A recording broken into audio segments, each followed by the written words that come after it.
Chopper. We'll call him the Southern Group. Eastern Group is 50 east of Walker. Eastern Group now turning Cold Angel. Understand, cleared to kill. Leader, past the line now. One, cleared kill, cleared kill.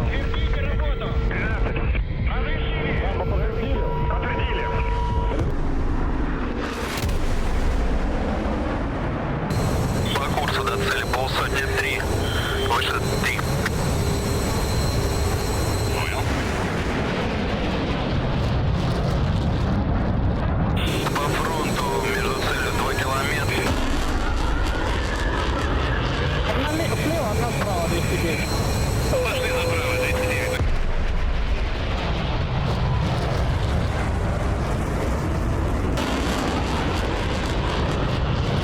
Наблюдаю, работаю по ней. 10 наблюдаешь? Нет?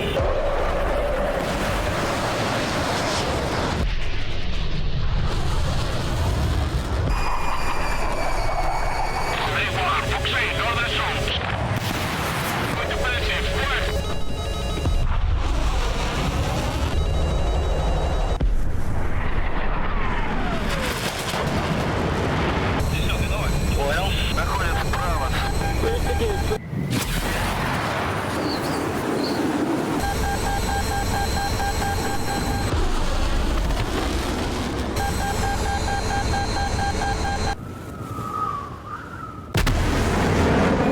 Иду за баром второй. Уходите влево, 78.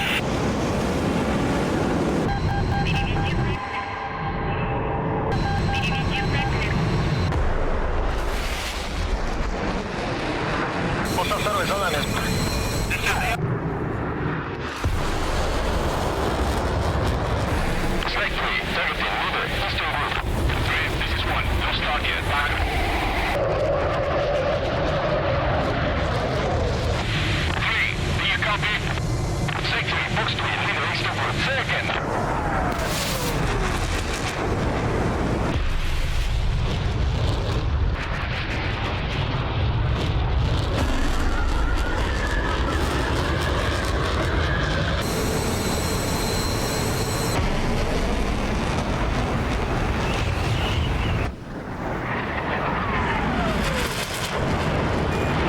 Работаю по верхнему. Давай, выхожу вправо.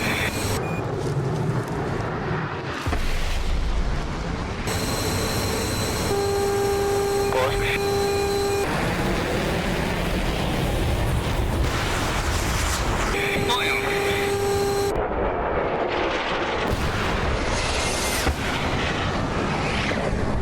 Пошел второй, за нами давай.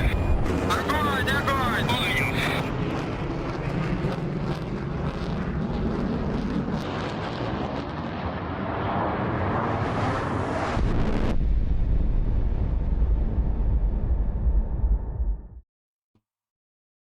Hey guys, welcome in. I hope you're having a good day today. We won't waste any time because we have been waiting just a little bit. Thank you to the 71st for being so patient. So let's get dice rolling. 3, 2, 1.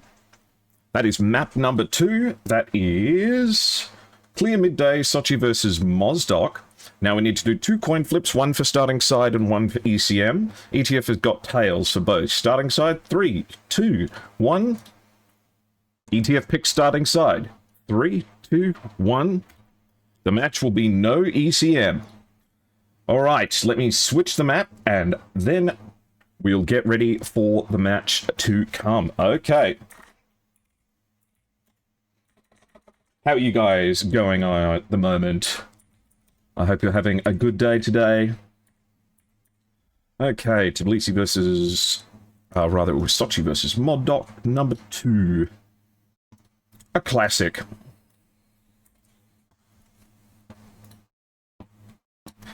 Welcome in, everyone.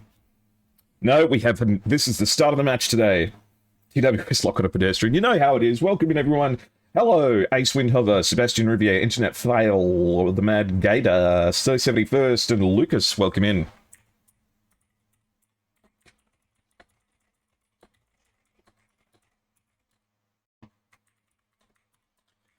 Okay, we'll pass all the info over to the players, and then we will switch over to DCS so that you guys can get your peepers on the map and see what we're contending with today. Okie dokie. Looking good, feeling good, and there we go. Hello everyone, how you going? How's your day? Hello night. It's good to see your face. How did the op go yesterday? Was everyone performing well? I got a little bit of an after-action report from Joe saying that he was CPGing in a Apache.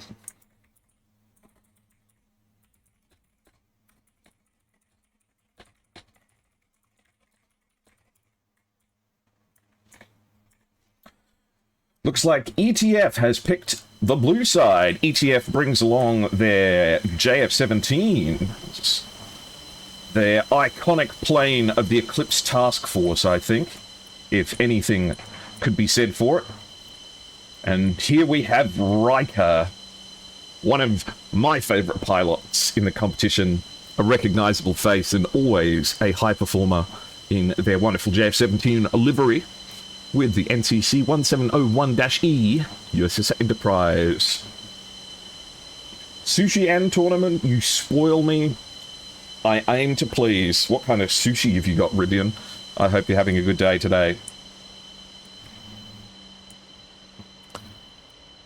And here come the members, the international members of Eclipse Task Force. It's going to be a JF-17 heavy match, it looks like. Meanwhile, let's go have a look at our friends from Bangladesh. It's the 71st WARCOM, and they have Gurki as a mercenary today. A good mercenary as well. I'm sure Gurki will serve them well.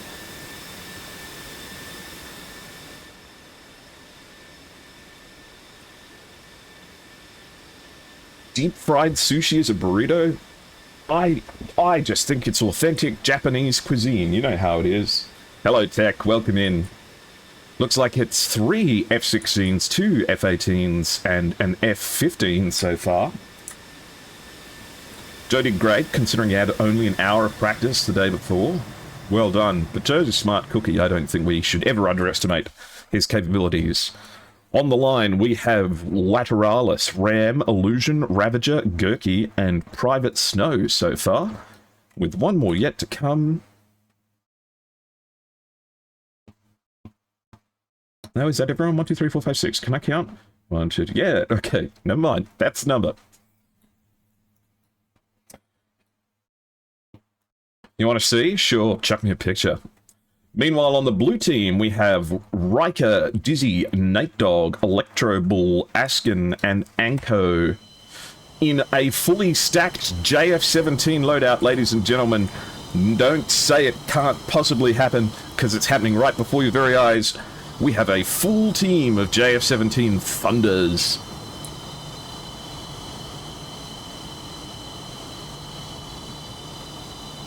Oh, I'm so excited. Big day for JF-17 Thunder fans.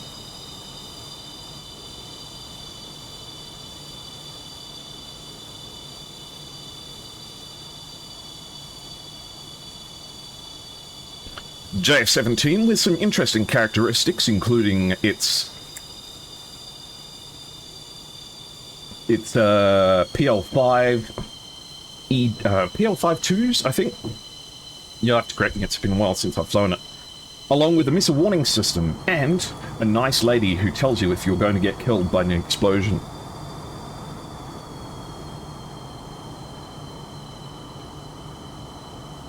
So, bring all your friends in. I want everyone to be here because this match is going to be a good one. Both of these teams are fantastic. Throughout the competition so far, 71st WARCOM has won 1 match and lost 1 match. ETF has won 1 match, and that's it. However, ETF is a professional team. Not professional in the sense that they're full-time, but rather that they have demonstrated their worth in all kinds of competitions, including SATAC 2021, former victors of the competition.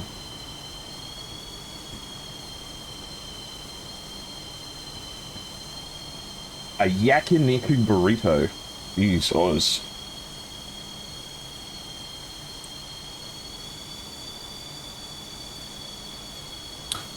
Rivian, that is some good-looking sushi. I'm quite envious, especially of that tuna. That looks really good. I'm assuming that's tuna. Was there ever a MiG-29 in a duel? There was 2 years ago, but I think it was brought as a joke. Problem is, the MiG-29 kind of doesn't have the range.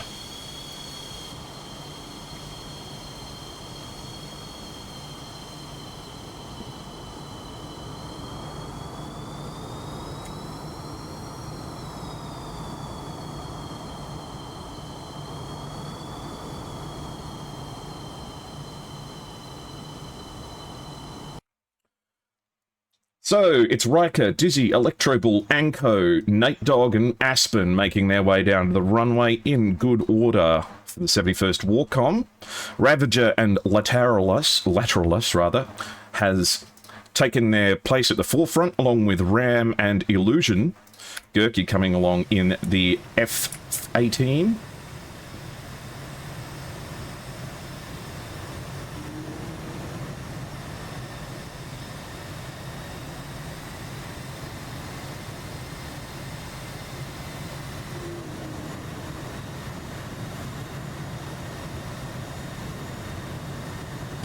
I love the fact that despite that Gurky is here as a mercenary for this match, has also got the livery on. Excellent.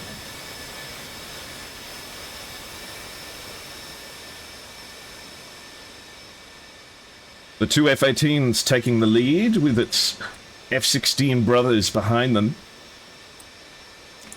And look, the left-hand side F-18 has its AMRAAMs on the outside pylons, and the other F-18 has its AMRAAMs on the inner pylons. Now, you might not find that interesting, but I do.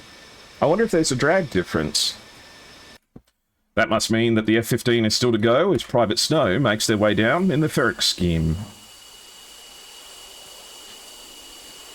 And a centerline tank only. Ooh. I know a lot of people who would disagree about the centerline tank. These are still group stages, Lucas, and you can find details of the schedule and results on the 51st PVO Discord, links appearing periodically in chat. So, Snow's making their way down to the runway, and there we have, because I'm on the same team as ETF, I can see that they're putting down some mark points as well.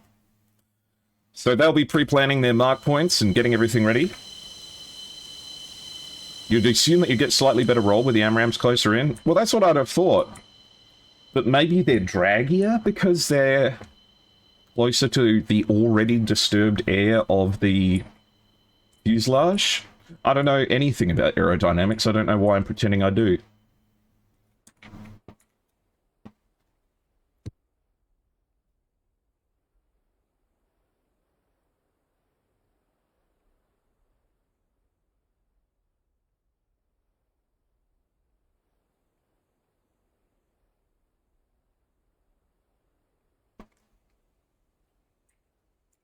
ETF declares ready.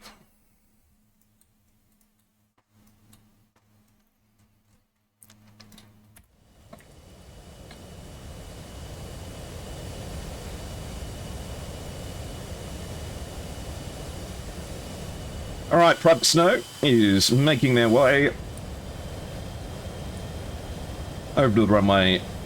The last member of the 71st WARCOM. Now, I talk about the rules all the time, but for anyone who's been watching the SATAC matches so far, let me test your knowledge. Do you know what the rules of SATAC are? How many missiles can you bring? Are there any missiles you're not allowed to bring? And are there any limits on aircraft?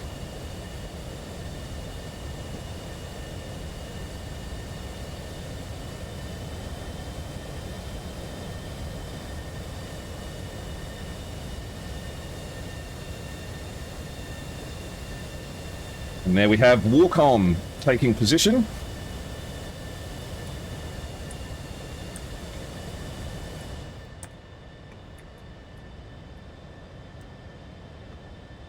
Welcome in, Stay Vector. I hope you're having a good day. There you go, Lucas. There are the There are the links. I think we need to mix things up a little bit.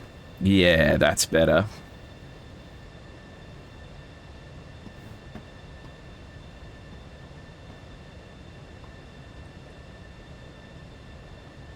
Welcome in, Grubworm. How are you? No AIM-9X is what you know. Excellent. Yes, the AIM-9X is not permitted. Does SATAC stand for Supreme Air Competition?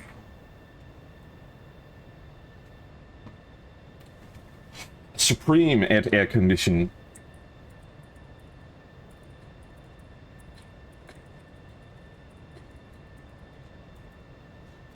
That stands for Squadron Air Tour Competition. Sorry, I got distracted. Squadron Air Championship. There you go. The organizer himself stepping in.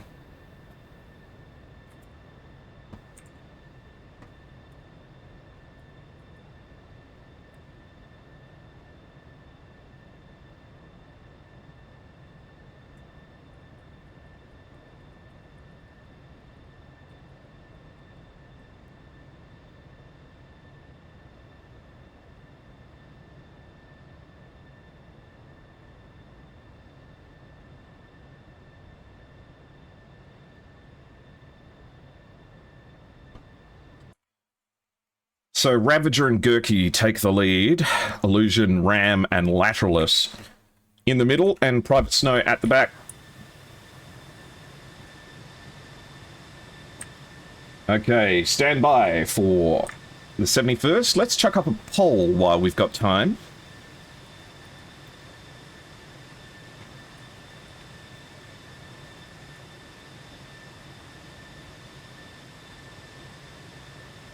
Make sure you guys vote on your phones. I don't think actually polls work on your phone.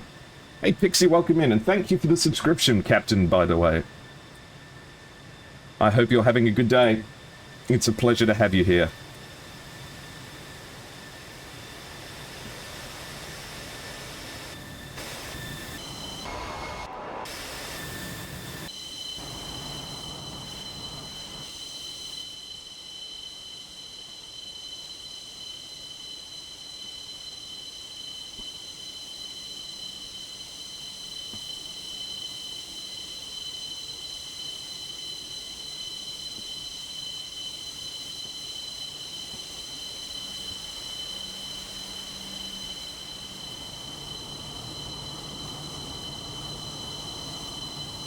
Okay, they're ready. So, both teams ready. Get set. 10, 9, 8, 7, 6, 5, 4, 3, 2, 1, go, go, go. And there we have it. The first members of ETF are taking off now.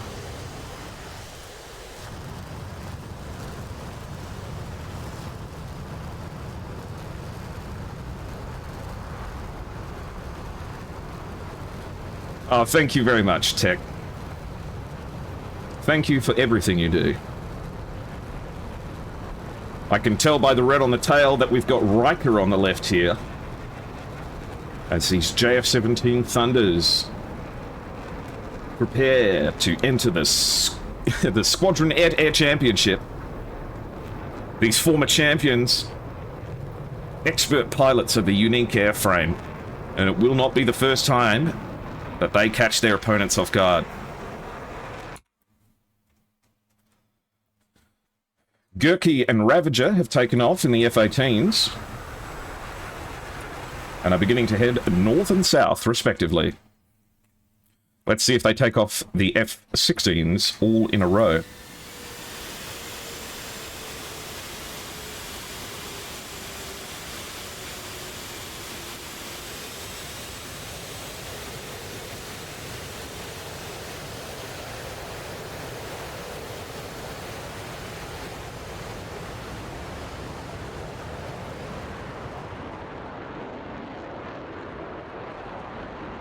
Hopefully this one doesn't get caught in wake turbulence. Taking off in a 3-ship like this may be tricky, but he does make it work. Okay. Nice, nice. And the F-16 spread out with Private Snow still on the runway in the F-15. And Nate Dogg and Aspen begin their takeoff rolls.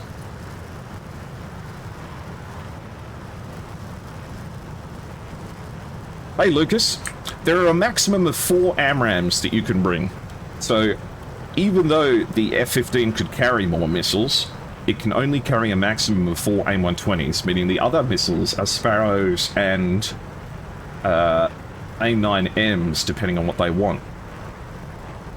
In answer to your question, it's a matter of preference. If one plane were clearly better than the other, surely they'd bring them.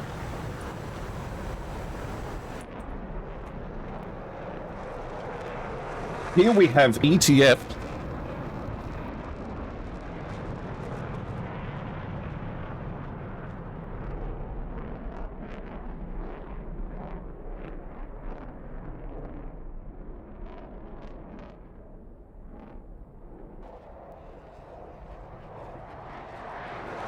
Sorry, my partner came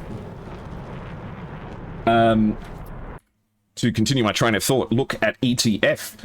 ETF, former victors of SATAC, and they're flying here in JF-17s. Now, if there was one plane that was better than all the rest, I can guarantee you everyone would bring it. The F-16 advantages over the F-15 has a helmet-mounted sight. Arguably much, well, in fact, no, not arguably, definitely much better situational awareness with the data link.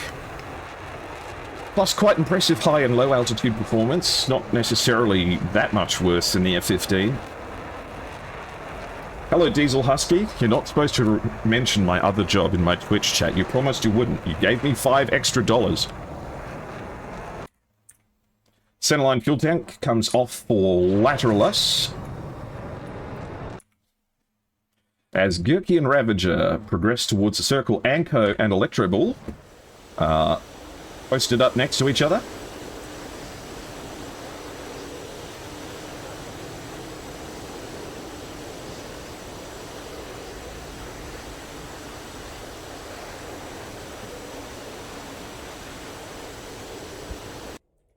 I'm so excited.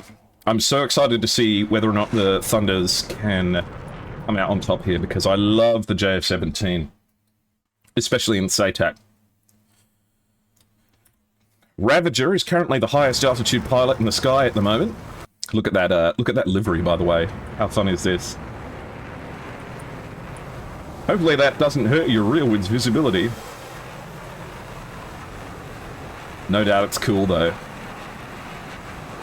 Ravager from Bangladesh. Up at 40,000 feet now in the F-18 Hornet. Hey Weirtex, how are you? Hope you're having a good day. Saw that you joined my Discord yesterday. Much appreciated.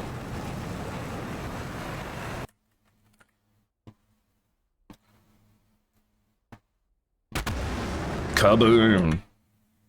Okay, Ravager and Gurkey are about to enter the circle. Riker is only 6 nautical miles away and is spearheading the advance of ETF.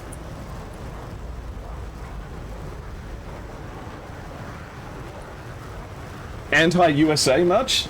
I love the USA. I love all the countries, all of the participants.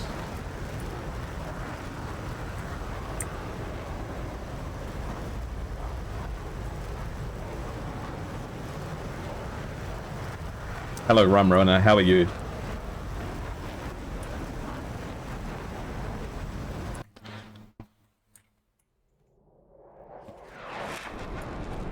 Interestingly, not afterburning, well, rather not going past the sound barrier, making it up to 41 and 40,000 feet. Hello, Harm. How are you? I hope you're doing well.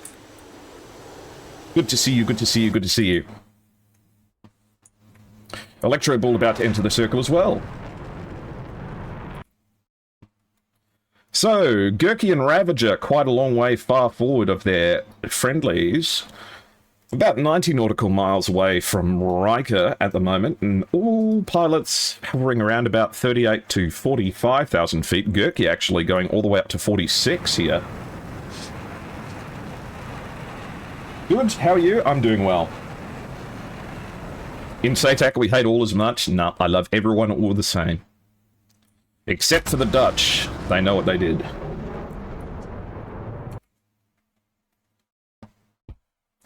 Okay, Riker and Gurkey now 80 nautical miles. That number dropping quickly. JF-17 carries 4 SC-10s and 2 PL-5 E-2s. Heat Seekers of equivalent effectiveness to the A9M, though I don't know if it's better or worse in any regards. Things are going well, Harm. Hex, thank goodness you're here. It's a full team of JF-17s.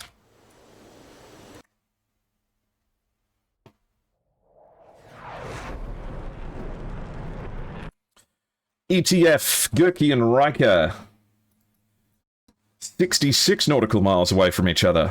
Lateralis, Ram, and Illusion enter the circle, with Private Snow making it in as well. Why the Dutch? What'd you do? You guys invented free sauce and then you kept it all for yourself. I can't find it anywhere else.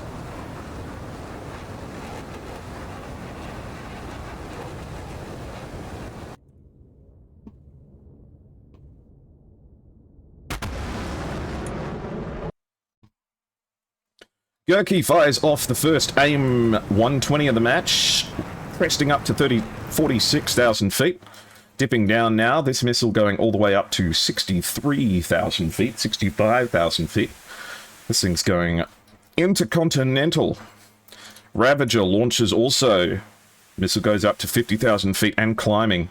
Riker has not fired yet, but is cresting up as if he's about to.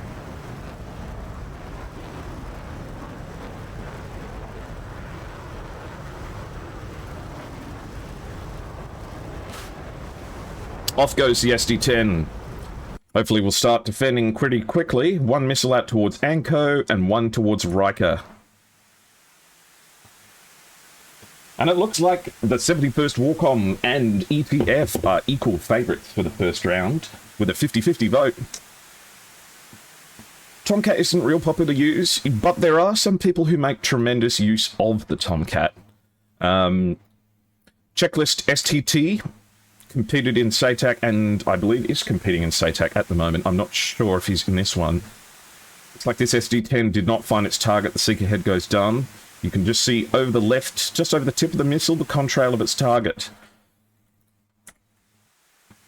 The missile towards Riker is still travelling fairly quickly and descending below 40,000 feet. But yes, there are some F-14s, but they're not hugely popular. And the Phoenix missile, the selling point of the F-14, has a hit rate of about, I think, 3 or 4% at the moment, which is much lower than the AMRAAMs. Called fry sauce, but what is it actually? That's the question. Man, if this seeker head went active, it would have had huge deadly potential. Look, its target is literally flying directly underneath him. But no, I don't think Sweet Home Alabama is quite the thing we're looking for at the moment. Let's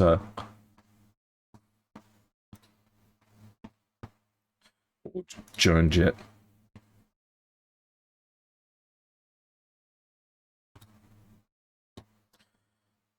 Okay, so the SD-10 has no effect.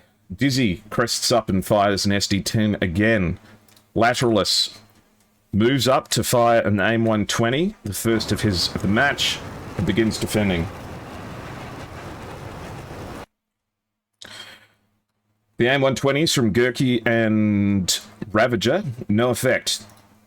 Looks like there's another AIM-120 heading for Dizzy.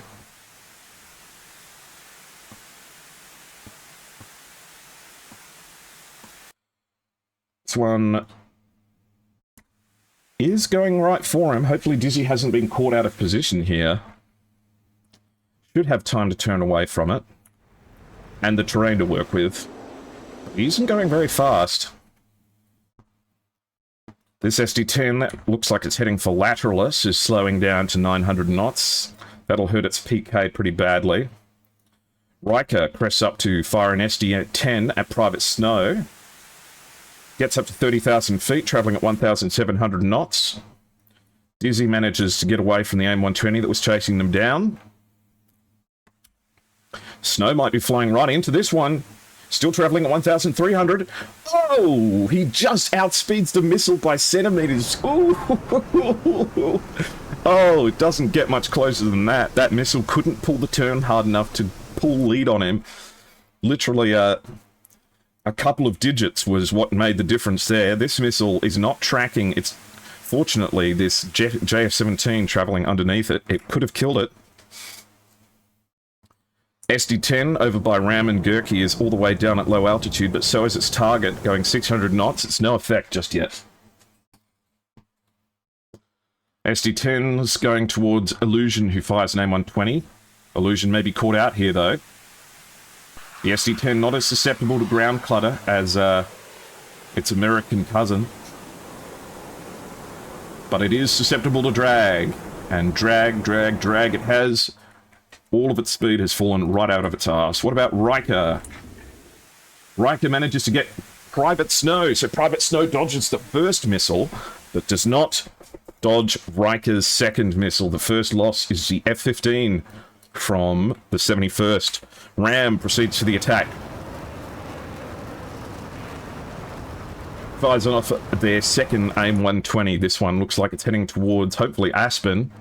Aspen at 18,000 feet may be caught out here. Is going to have to start defending pretty quick to get away from this one. And is, actually, going almost straight down now. It's got the fuel tanks off, so it's nice and light.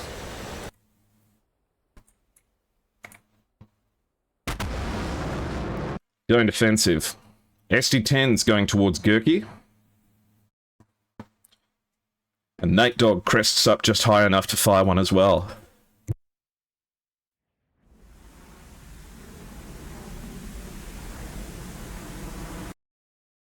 Problem with these SD-10s is that they lose all their speed when they get down low. And they go slow. More AIM-120s towards Anko and Aspen. All members of ETF still up. 71st are down one. Illusion now proceeding towards Anko. There's already an SD-10 coming up towards Illusion, who's still cresting up for an attack. I think Anko is going to win the timing of the missiles here. I reckon Illusion is too high up and is defending too late, but may still have a chance here. The fuel tanks come off and they're starting to pull shapes. You see the fuel tanks just pass by the missile. This is going to be close. Might be able to pull it into the trees. No. Whoa. Oh, Jesus. Okay, Ram gets away with it. Or does he? No, he explodes. Anko's missile actually got him. An SD-10 going out towards Ravager now. But Nate Dogg goes down, gets taken down by Lateralus. So Lateralus manages to take down one of the JF-17s in the southern group, leaving Riker and Dizzy by themselves. Lateralus and Riker are not far away from each other. Lateralus at 10,000 feet has an SD-10 coming in. Riker's looking for revenge. I think this missile has it, but it loses him in the clutter. The AIM-120 fired in response now very deadly towards Riker, but Aspen is going for a merge against Ravager here. Has him right off his nose. The missile comes off the rails. Aspen fires two missiles and starts defending wildly after entering into the area. The missile fired towards him does have an effect. Kills him. The AIM-9's fired in response. No effect. Riker manages to get away from the missile in the southern group.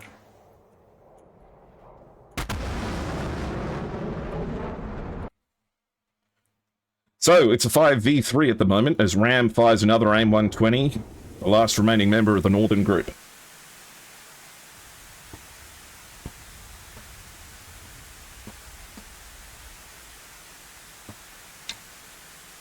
This missile has promise. The JF-17, starting to ditch altitude. Anko is diving to get away from it now. Turning cold, may be able to get away with speed. This missile only traveling at 900 knots now. And Ram has their own SD-10 to contend with. Dizzy has two SD-10s left. Riker has none, down to Heatseekers. Electro Bull has one SD-10 left, and Anko has two. So, plenty of munitions. A close-range missile exchange between Electro Bull and Gurkey. Gurkey's missile's going to be the first one to arrive. Goes for the trees. Gurkey's safe. What about Electro Bull? Electro Bull doesn't get away with it and gets impacted. It's a 4v3 now. Anko proceeding for the attack. Fires the SD-10 down towards Lateralis. Has teammates on his right and behind him.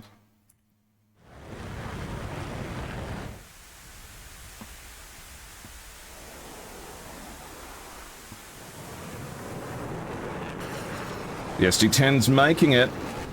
Impact. Anko manages to take out one of the three remaining members of the 71st. PL5 launched from Aspen towards Gurkey, but no factor. Gurkey turning into merge, has the JF-17 just off his left. It's coming in towards him. It's got one PL5 left. Countermeasures start coming out, but no missiles. Neither one of them have actually shot at each other yet. Gunfire. A missile comes off, but no effect. Ram's getting chased down by an SD-10 here. Ram gets impacted. Gurkey is now right behind Aspen, fires another A9, it doesn't track, it doesn't have the pace to pull lead. So this is a close-up dogfight. Does Aspen have any missiles left? He's got one PL5 left, but it might be stuck. Resorting to using the gun and the JF-17, not something you want to do often. Anko coming in now, only has PL5s left to work with. But Gurkey still has an A120 left, and he fires it as soon as one of the planes comes over the hill. He gets the kill. Unbelievably, Gurkey gets one with his last missile. Well, PL5 comes off, and Gurkey is down after a valiant effort. Let's check the planes. Okay. ETF, RTB. Goodness me, what a match. Clap, clap, clap, clap, clap, clap, clap. That was great. So, friend, thank you for the follow.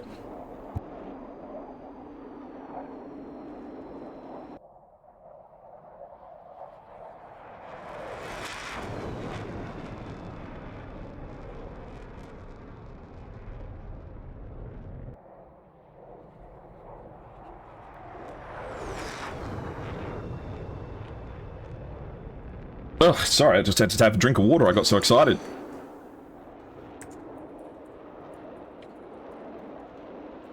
Alright, let's have a look at the TAC view and see what we missed. First thing we have to keep an eye out for is what happened to Private Snow in the F-15.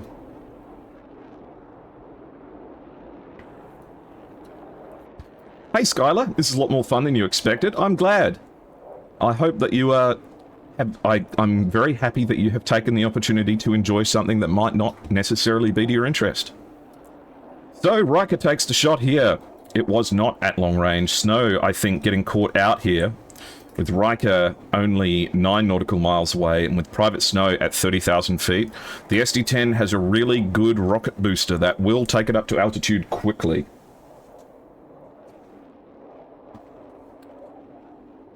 Private Snow caught out. Wrong place, wrong time. Unfortunate, but Riker takes full advantage of the terrain. F-15s don't do well in the mountains of the Caucasus from personal experience. They tend to prefer to stay at higher altitudes and not necessarily enjoy all of the attention of being down low. Illusion does a fantastic job here, but this is that missile that we couldn't believe didn't hit. What happened here?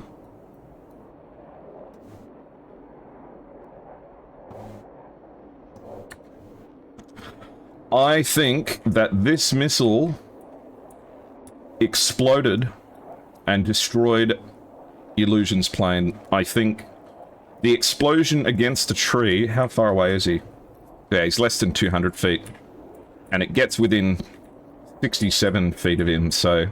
I think the explosion of this missile caused Illusion to blow up.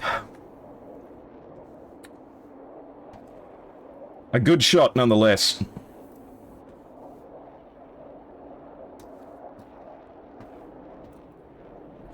Lateralis also gets dealt with in the south in a relatively close-range tangle.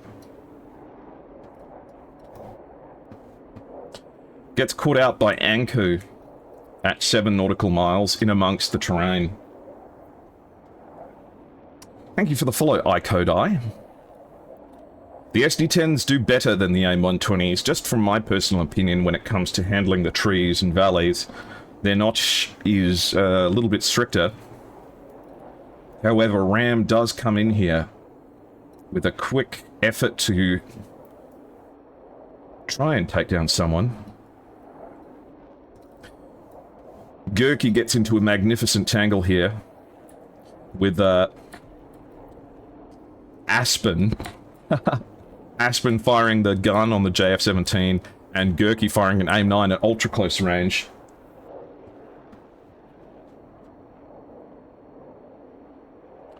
Another AIM-9 at close range, but Aspen manages to get it into the countermeasures. Credit to Gurky to having the presence of mind to actually realize that there would be other planes coming and instantly managing to switch targets over here to Anko for just long enough to fire off an A120. Anko tries to get away from it, and then the PL-5E2 deals with the scrunkly F-18. Now, who was it that got splashed out here? It was Electrobull. Electrobull gets very up and close with Gurky. Both of them trade missiles at equidistant range. Gurky manages to spoof his into the terrain, but Electrobull starts countermeasuring too late. Did anyone else go down from ETF? Just let me double check. So we have Dizzy, Aspen, Riker. We saw Electrobull go down. And Anko got done at the end. And Night Dog. Night Dog got done in by Lateralis. Tearing up for a shot here, managing to get within about 7 nautical miles. And at 15,000 feet at 7 nautical miles, it's whoever pulls the trigger first gets the kill, basically. That is well and truly within the no escape zone for the JF-17, rather for the SC-10 and AIM-120.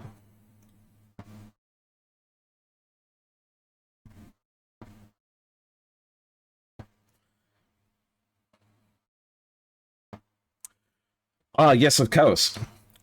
Give me a second technicunium. So, Tech, with that DM that you sent me,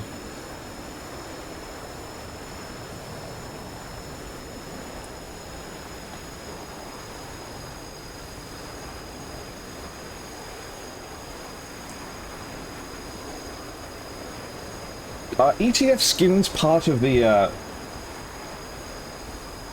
base game for DCS?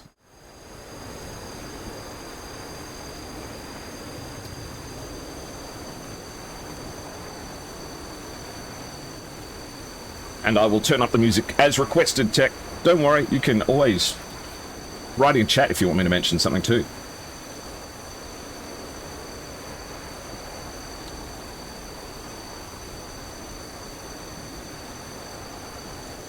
Okay, so the JF-17 Thunders are making their way back home. 6 went out, 3 came back. Dizzy's still got a few missiles on the wings, so not entirely out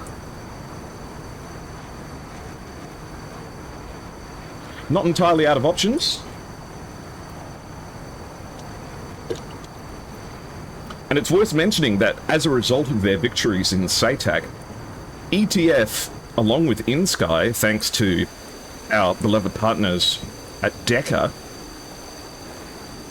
you'll notice that if you install DCS and get the JF-17 right now, you'll be able to get Eclipse Task Force and InSky SATAC victory skins that were included with the game by DECA to celebrate the victory of ETF and InSky, respectively, in their SATAC matches, which is brilliant, I think.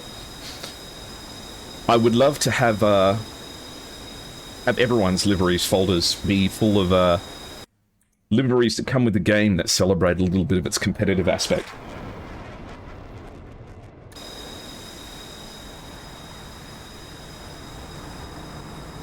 What I don't understand is why Dizzy has an American flag here when his tail says that he's from Cuba.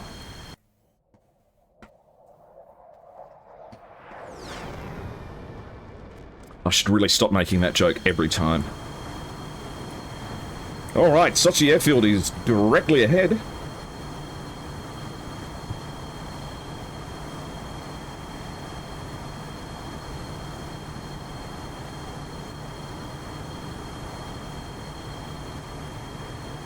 I keep looking at the pictures of the sushi that Rivian sent me. You eating your sushi, Rivian?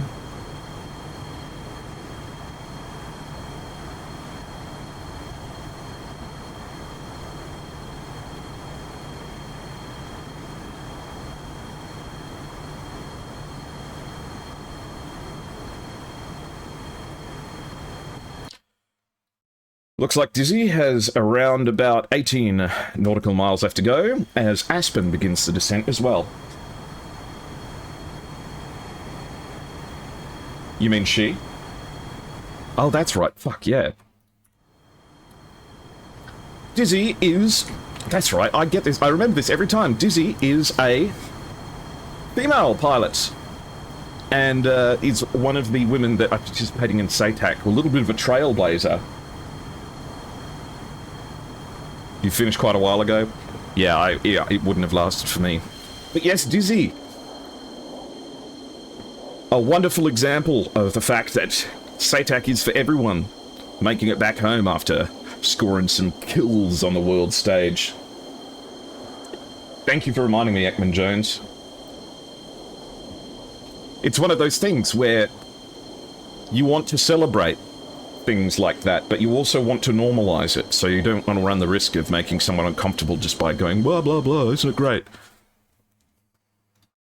Either way, I'm always happy to see pilots from all walks of life take place here.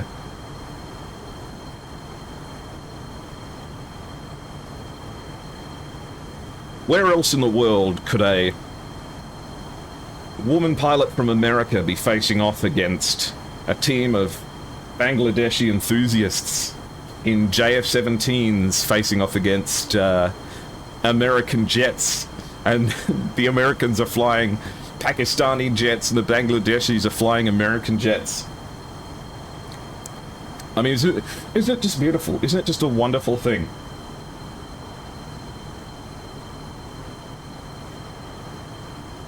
I do love the JF-17's funny little air brakes. They're so little, they're just like, oop, gotta slow down a little bit.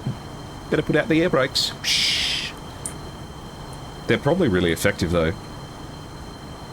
I still think the plane that has the coolest air brakes is the Thud. Was it the F-100D? Was the F-100D the Thud? F-100D. No, that's the Super Sabre. The Thud. That was the F-105 Thunder Chief. The F-105 has one of the coolest air brakes. Speaking of which, we should be getting a F-100 Super Sabre in DCS at some point. That's exciting. That'll be an interesting one for those early Cold War scenarios. And the MiG-19 will have something fun to play against.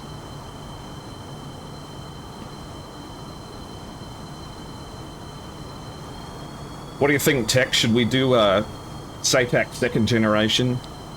People can only use MiG-19s and F-100s and F-86s and MiG-15s.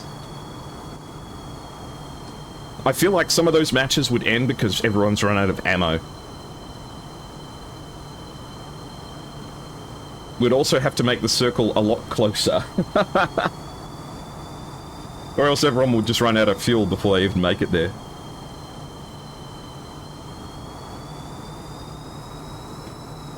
Now, if he doesn't use the parachute, I'll be disappointed.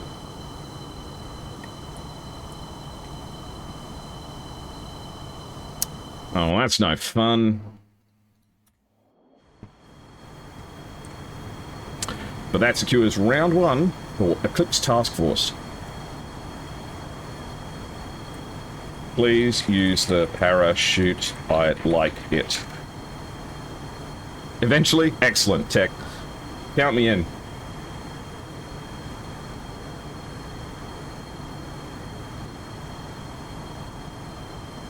So, Riker comes in. Dainty little air brakes all the way out. What's this?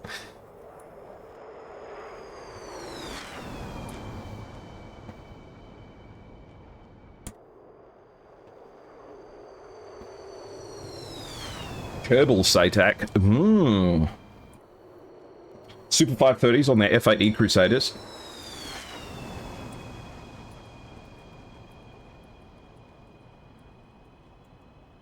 Yay, he uses the parachute. Excellent, excellent. Though his parachute did snap, so... Alright, they're all down and safe. Let's get the mission ready for the next one. Hope you guys are having a good time. I know I am. So, let's go. Mission. Mission. Restart. Run extensions, true. Delay, 0. Kabam! While we're getting everything ready for round 2, keep your eyes up in the top left. 3, 2, 1. Everything's ready for round 2. Let's hear a word from our friends over at Master Arm Servers, alright? Make sure you be nice to them, and we'll be back in just a moment, alright? We'll run some ad breaks on Twitch as well, just so that we can make sure that you guys don't get any while the match is going on. Running a dedicated DCS server can be complex, time-consuming, and expensive. And after all that effort, you still might not get the smooth, seamless experience you're looking for. That's why virtual pilots and virtual squadrons choose Master Arm as a ready for immediate use solution and for peak efficiency.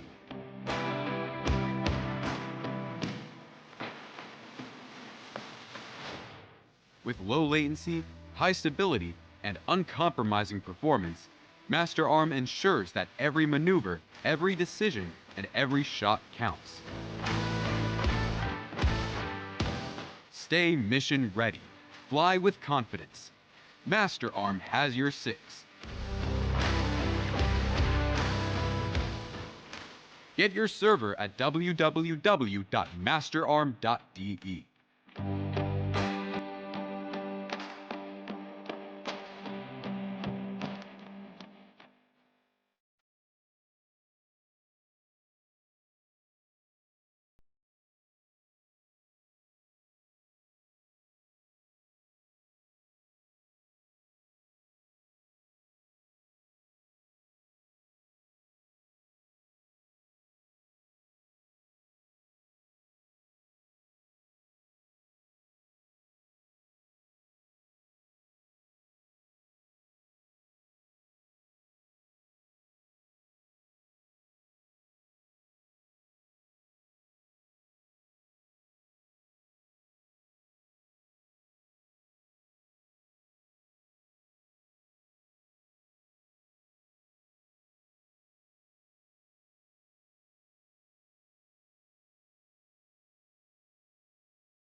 Welcome back, everyone. We're getting ready for the next round. Tech, you tell me if the volume's good. As we watch Anko turn towards runway, they've switched sides now, so... Mozdok Airport belongs to ETF and their JF-17s. Looking gorgeous in their yellow and grey liveries.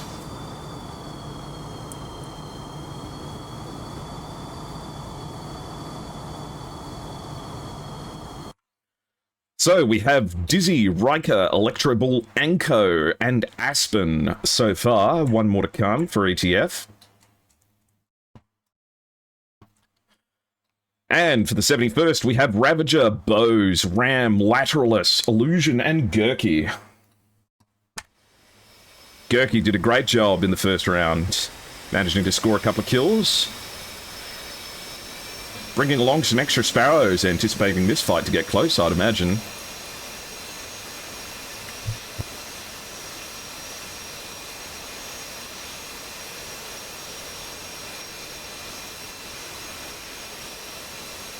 And this is the skin for... This is the skin for the Brazilian team, whose name I know, and I cast their match and I really liked it. It was...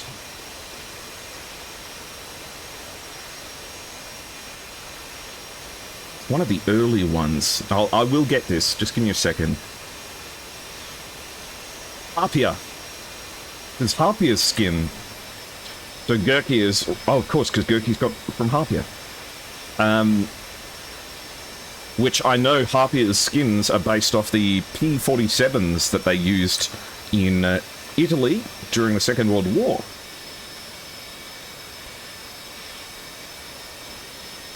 And, ladies and gentlemen, we are blessed with the presence of one of my favourite people in the entire world. It is Mika VT. Recently had a 3D debut yesterday. I hope that you will treat my friends and moderators with the same kind of respect and interest as you treat me. Let's shout out Mika. Falcon BMS specialist and F-16 expert, Mika VT can easily answer any question you can possibly think of when it comes to the fighting Falcon.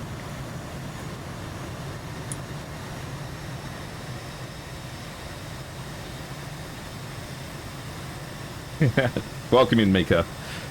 You're ready for round 2 of the 71st WARCOM, facing off against ETF, Eclipse Task Force. Equipped to the gills with JF-17 Thunders.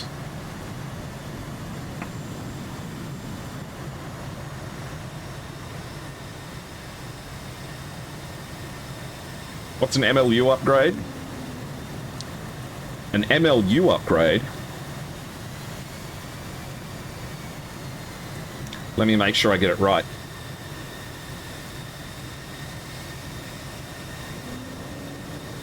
Mind link upload. Mind link upgrade. Mind link upload, rather.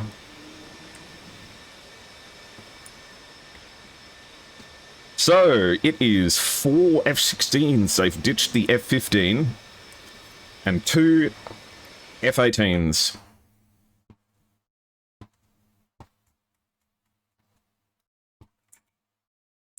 Nate Gog is joining in.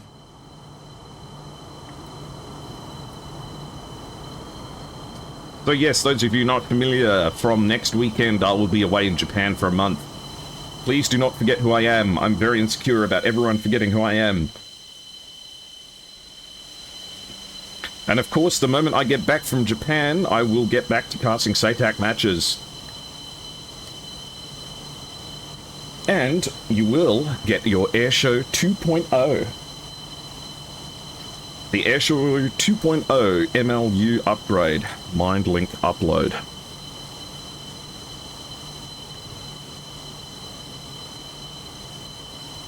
Can I make you smart, Ricky Miller? No, sorry. The fact that you're sitting here watching me means that you've made some terrible choices when it comes to intellect. Which is okay. People can go on to lead perfectly ordinary lives after watching an airshow stream, but it'll take a lot of work.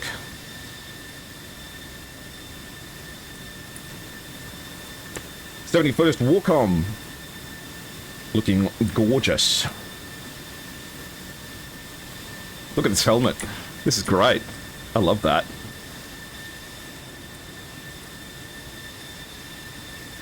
Even with the orange tint.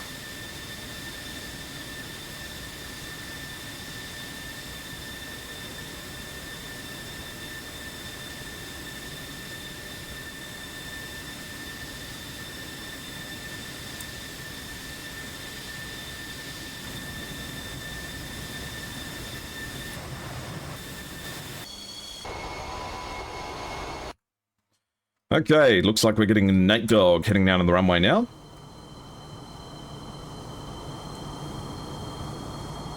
Will you be brushing up on your Japanese? I already know Japanese. Itataki bus. Toyota. Fettuccine.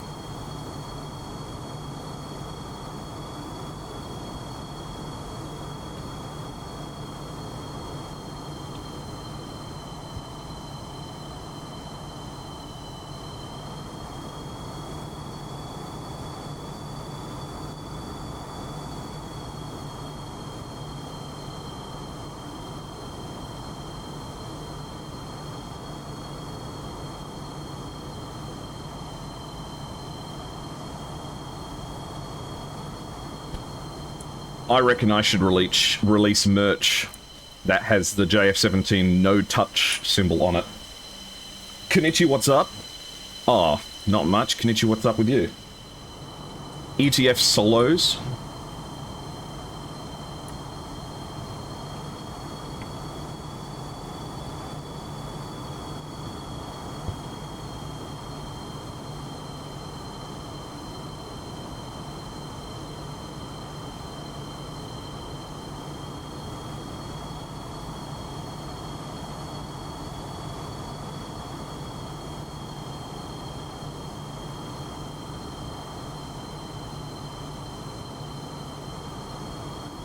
Of course, you can have a look by looking around at the aircraft. You can see some elements of its missile warning system, a unique feature of the JF-17 Thunder, and a couple of other aircraft, like the A-10C2. Sorry, Miss N, can you ask a question? Mikavita, you can ask me anything you want. Even that thing. Along with its other radar warning receiver nodes here.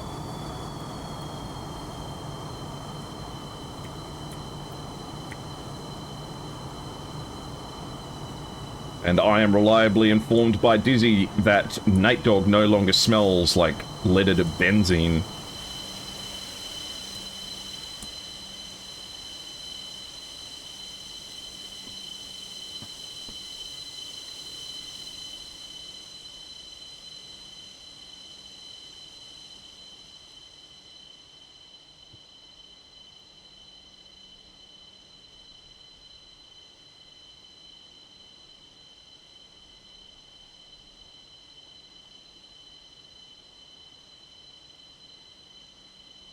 Of course I can, Deadeye. Would be my pleasure. In fact, let's go through the pilots.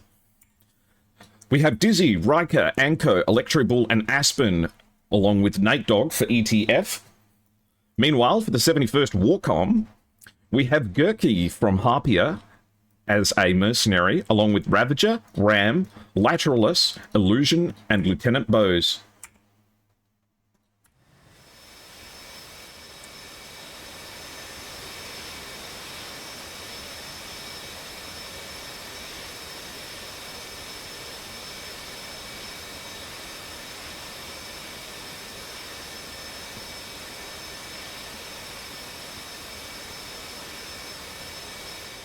I do love these liveries. The WARCOM liveries look fantastic. And thank you for the follow, John John.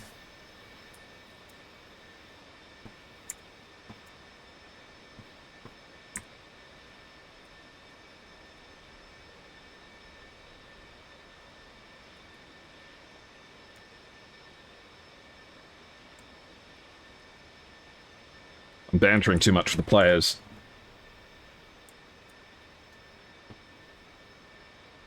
Yeah, we want to see a 1-1 here. We've had a couple of ties, but it would be nice to see a proper third round 1-1.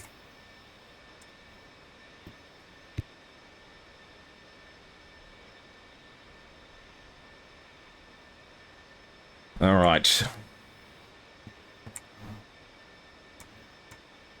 Now everyone in chat is making fun of me, so this match needs to start soon.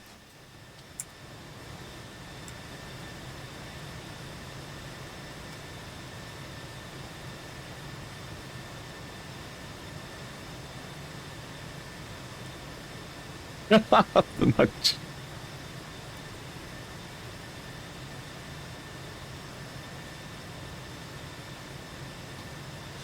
Alright, so the WARCOM are looking very good here. Gurky from Harpier helping them out. An excellent choice. Gurky's an excellent pilot. I hope to do some more Harpier matches, actually. And of course we have an IAAF livery as well.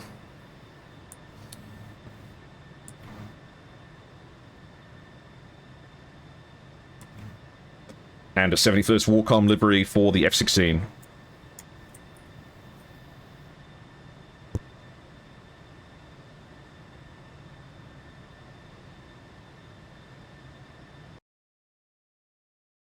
They're looking ready.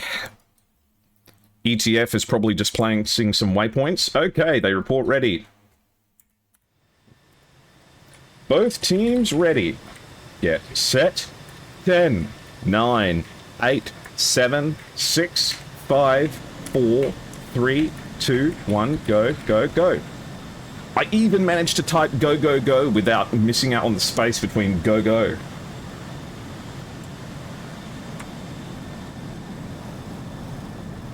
And there go the 71st WARCOM F-18s leading the way on Sochi Airport.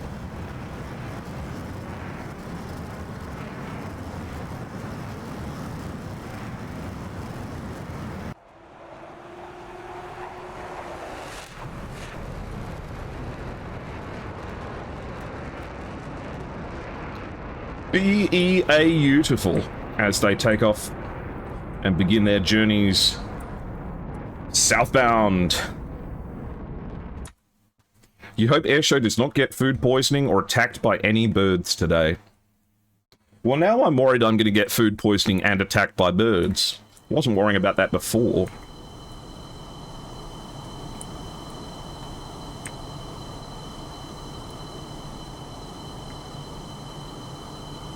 Nate Dog is here. Can someone remind me, is this the flag of Malaysia?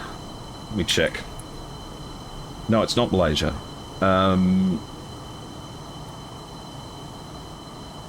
Not Singapore. It's not Vietnam.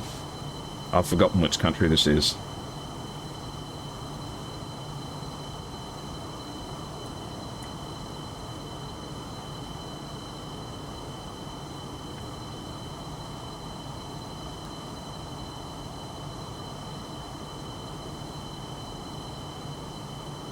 Nate Dog, lined up and ready to go. And I believe, from memory, that this is Aspen's plane, with the Californian flag on the tail. Hong Kong, that's right. No one tell Ari that I forgot what Hong Kong's flag looked like. Oh, did we have a disconnection from 71st?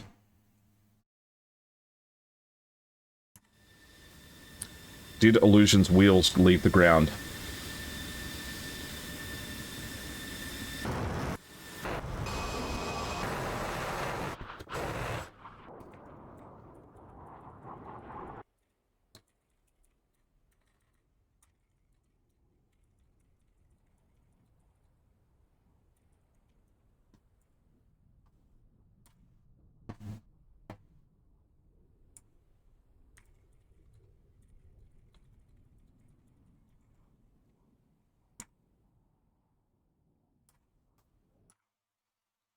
Alright, Illusion manages to reconnect. Wheels had not left the ground before disconnection, so is able to rejoin, but must be as quick as possible. Who do you think's going to win this round? Well, let me put up the poll so you guys can let me know. Round 2. Is it going to be the 71st WARCOM, or is it going to be Eclipse Task Force? Make sure you guys get your votes in. For me personally, it could go either way. I think ETF has more experience here, but that doesn't mean everything. I think the 71st really put them on the ropes there, and Gurkey did manage to get some flashes. They just need to be conscious of controlling the Caucasus Mountains and potentially staying at lower altitudes, I think. The SD-10 is a very capable missile up high, and considering the loadouts of these F-18s, I do feel as if they're going to try and bring the fight close and low, which is where the SD-10 doesn't perform as well as the AIM-120, at least in my personal experience.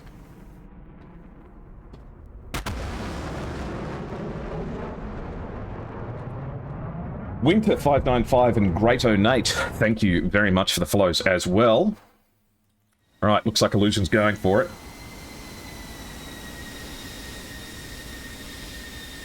The JF-17s are not using jammers. Eclipse Task Force did want to use ECM for this match. 74th WARCOM did not want to use ECM this match. I coin flipped, and the 71st WARCOM won the coin flip, meaning that no ECM is being used for this match. So ETF did want to bring jammers, but they are not permitted. So they are running clean belly.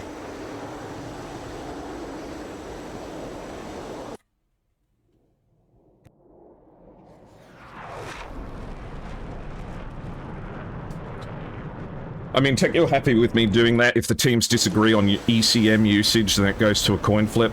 But if they agree, then it's whatever they agree on.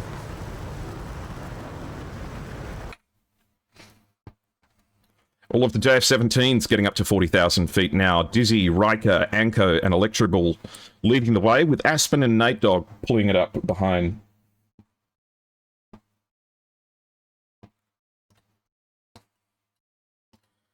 Meanwhile, Ravager and Gurkey are heading along the Caucasus Mountains, supported by Ram in the F-16, passing over the top of the AWACS.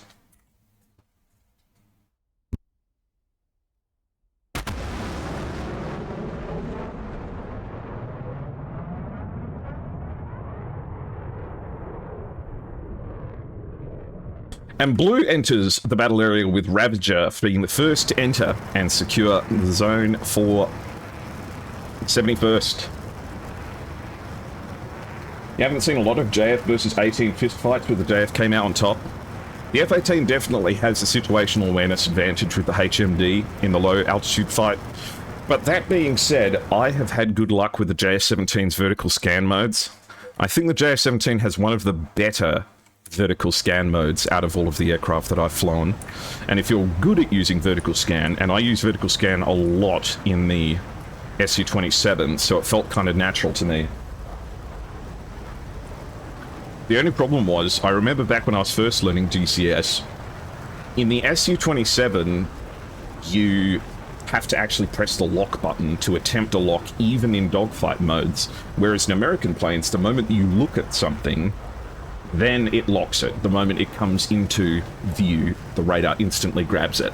So when I switched from flying the Su-27 to trying to fly the F-18, I was getting confused because it was automatically locking things in the dogfight mode, and I was like, have I double bound the lock button? Like, why is it locking instantly? Where is the lock button? I was looking for the lock button until I realized that there wasn't one. F-10 again on WARCOM. Yeah, so Illusion crashed, or not literally crashed, Illusion disconnected and had to take off late, so here is what things are looking like.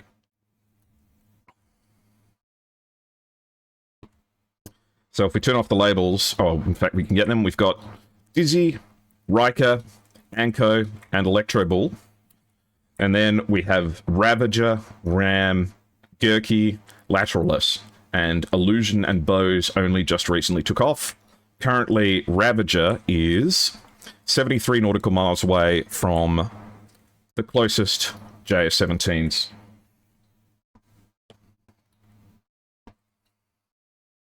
Anko and Electroball are pressing the attack.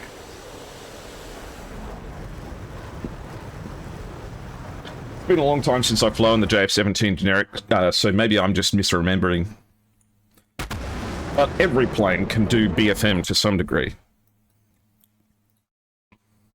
Looks like ETF have become the favourites for this round. The first poll in round 1 was 50-50 between the 71st and ETF, but ETF has got 75% of the votes this time. And Anko's actually dipping down to gain speed here. I wonder if he's going into the mountains or if he's getting as much speed as he can for a missile shot. Ravager is quite far up ahead now, 51 nautical miles away.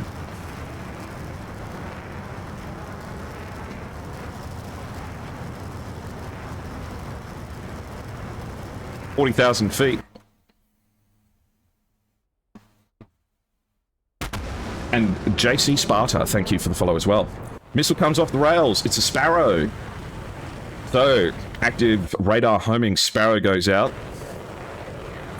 We'll see if that lock gets maintained.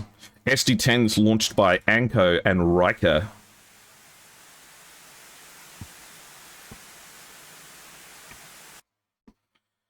So that AIM-7 is going to lose guidance shortly. It actually is still tracking at the moment.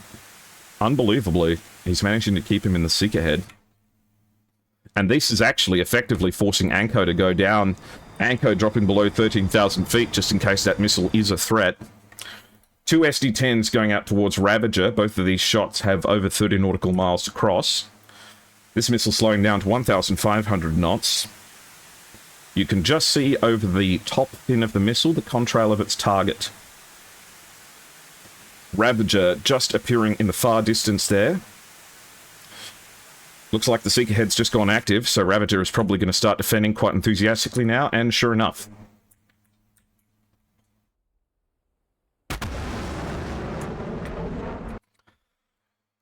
That radar warning receiver going wild. These missiles going to get dragged down a low altitude. If Ravager goes below 10,000 feet, I think these missiles don't stand a chance of catching up to him. Electro Ball fires an SD-10. Looks like this one might be towards Gurkey. As Illusion proceeds over the mountains, managing to make it in time for the match.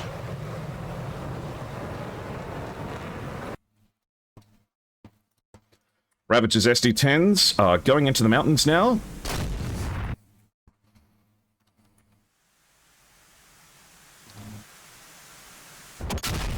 No effect. What about this one? This one's still going at 1,300 knots at 41,000 feet, but it looks like Ravager, Ram, and Gurkey are all safe. Gurkey launches an AIM-7, another AIM-7 launch from the members of the 71st WARCOM. Next one's going out towards Electro Ball, and Electro Ball, I think, is going to have to defend one way or another. Fortunately, has the biggest mountain in the Caucasus to hide behind, whether or not needs to. So, Electro Ball is notching the AIM-7. Gurkey has an SD-10 to contend with. This missile going at 1,000 knots, dropping to 900. Gurkey's got the terrain to play with as well. Should be able to get away from this one, no worries. Hopefully. Okay, yes, that missile's slowing down. Ram follows it up with an AIM-120.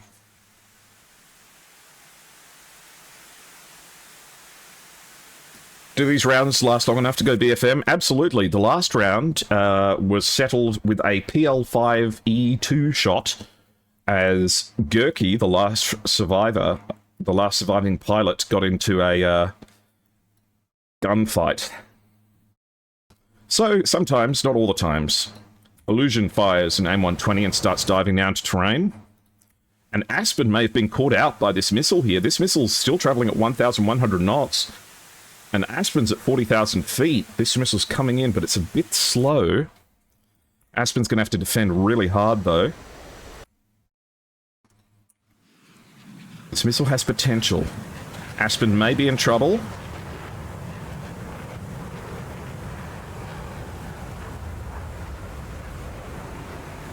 And... oh!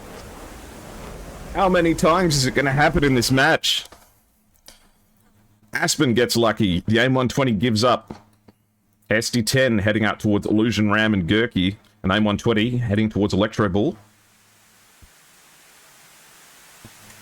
This one heading towards Electro Ball looks like it's no good so far. How's Illusion handling the SD-10? Looks like Illusion's handling it fine, flying beneath it as it has no lock. Riker defending against the 120 at 16,000 feet, but the missile slowed down to 600 knots. And Lieutenant Bose fires off an AIM-120 here. Actually has the targeting pod on the F-16 to see those missile launches from further distances. Looks like this 120 might be going towards Nate Dogg, who's at 35,000 feet at the moment. That was close. Gurkey fires another AIM-7 at Anko. Anko fires an SD-10 back, but Gurkey's at low altitude. This missile will slow down quickly.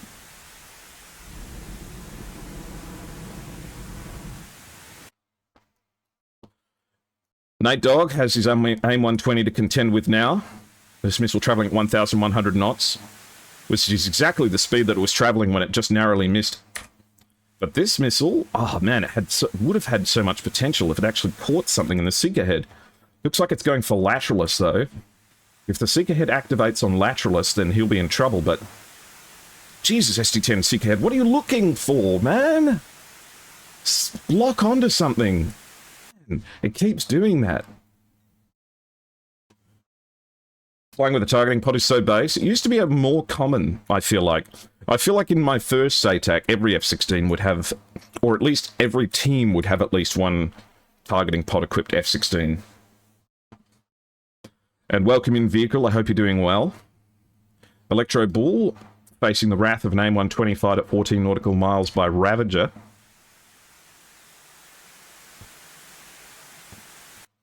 May actually be in trouble here. He's going to have to defeat this one with a notch.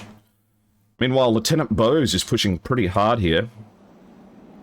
Electro Bull dives down into the valley. Lieutenant Bose is pushing really hard here.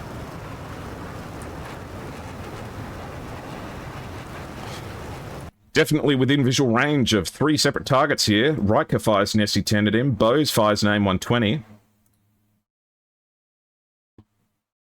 2 AIM-120s. Let's see if Bose can get away from it.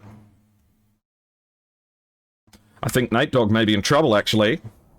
Nate Dogg gets splashed at 120, gets him, but his SD-10 manages to take out Lieutenant Bose as well, so it's a trade. So it's a 5v5 now. Dizzy and Gurkey are 13 nautical miles away from each other. Let's see if Dizzy pushes the attack here.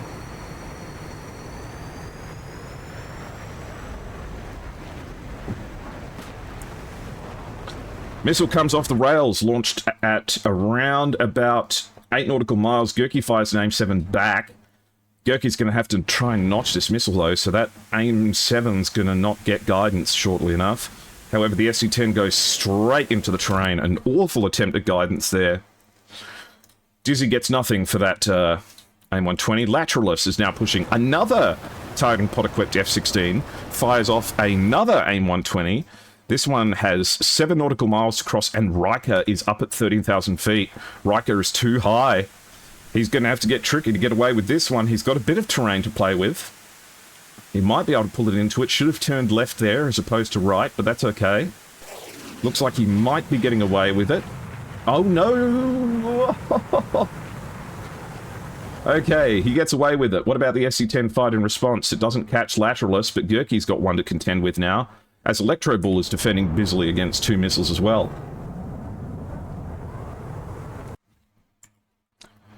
And it looks like Electro Bull went down as well. An SD-10 going straight for the Gurkey.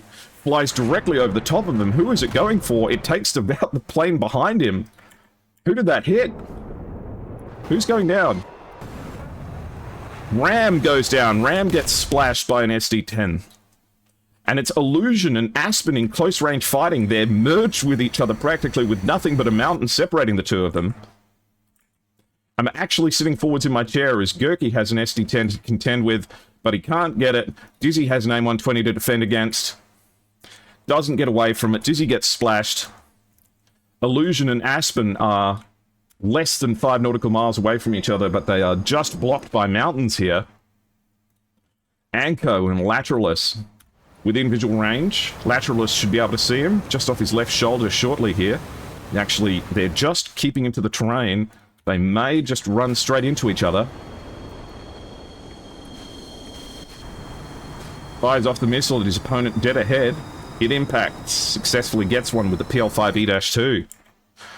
But Riker gets splashed in response, so it's a 2v3. Aspen and Anko against Ravager, Gurky, and Illusion. And Ravager is chasing down the JF-17 that only has one PL5E-2 left.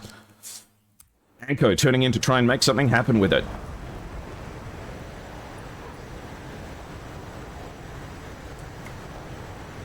Let's see where it goes. There's an F-18 right ahead, but it dips behind the mountains. And Gurky is right behind him. Can see the JF-17 right there. Can he lock him, though? Gurky is struggling a little bit as Anko and Ravager go, hopefully, ooh, the F-18s don't shoot at each other. Okay. An AIM-9 comes off the rails. It's going towards Anko. Anko gets hit with one AIM-9, and Anko gets pilot killed and is no longer for this world. Aspen fires an SD-10 at Illusion, who appears to have completely lost them. Illusion attempts the defense. Illusion gets splashed, meaning that it is now Aspen versus Gurky and Ravager. Aspen, what have you got? You have two PL5 E2s. Gurky has one AIM-9M, and Ravager has two AIM-9Ms and an AIM-120. Let's see if Aspen can pull it off.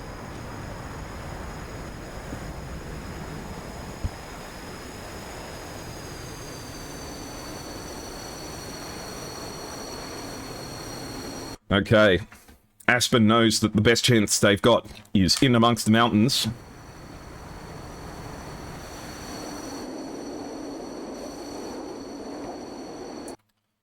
As Gurky and Ravager start pushing in. This is 71st's game to win. They just have to make sure they play their cards right. Ravager having to rely on Gurky, the mercenary for this team. Hopefully they have built up enough of a rapport to be able to work with each other on this one.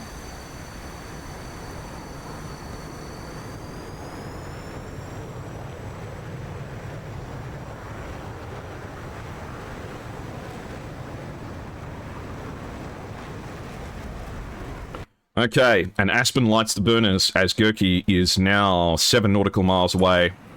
With one AIM-9M left to work with, he can see the JF-17 Thunder just ahead of him above the mountain. Starts pre-flaring in case a missile is on the way, and it certainly is. A PL-5 comes off the rails towards Gurky, instantly goes for the flares, is no good. Gurky fires an AIM-9. Going towards JF-17, but it misses. The two of them both spend a missile. Aspen still has one left, but Gurky is in a much, much better dogfighter. It falls on the mercenary in the F-18 to try and secure the victory here. Has no missiles left. Will be desperately wanting his teammate to come and help as soon as possible. Aspen is giving them the moves, though. And Ravager fires an AIM-120. This is a really dangerous AIM-120. If it loses track of Aspen, it might lock onto... Gurky. Don't tell me it has. Okay, it missed Gurky, but it's no good for Aspen. It hits the mountains. It's only AIM-9s left. Gurky is facing down the back of Aspen. Trying to pull lead, but the JF-17 is managing to give him the slip so far. Ravager is coming in quickly, though. Needs to make sure he fires at the right aircraft. So JF-17 comes back down. AIM-9 comes off the wings. The missile warning system should be going off, but I think... Oh, it's too late! As Ravager gets the final kill. And Gurky and Ravager are the last two left.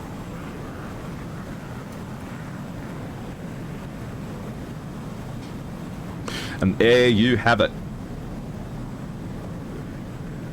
Ladies and gentlemen, 71st WARCOM, so long as they can make it back to base, have secured round 2.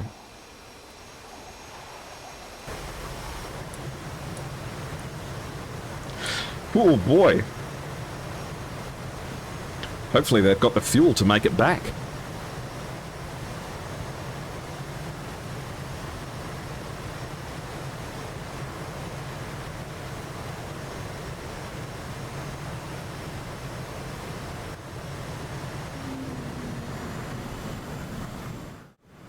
Let's have a look at the TAC view.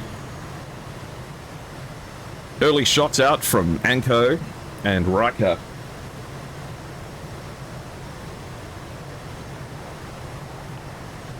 Let's have a look at the respective deaths of each member of ETF. Riker gets taken out by Gurky at close range. In fact, amazingly, Gurky manages to get a snap AIM 120 shot. The PL5 that Riker fires in return, no good. And Riker gets splashed by that one. Anko manages to get into a close range fight with Ravager and Gurky. So Ravager and Gurky both having to contend with 2 very close range mergers. That can't mean good things for their fuel. And certainly, their planes look like they're struggling. I might switch screens shortly, because their planes don't look like they're doing well. Anko goes down. Electroball got splashed by being just a little bit too high up. Taken out by Ram. In fact, looks like Electroball. Oh no, Electroball had a controlled flight into terrain. Pulls a little bit too much, traveling up Mach 1.03 in the JS-17. It just cannot pull enough. And he splashes himself.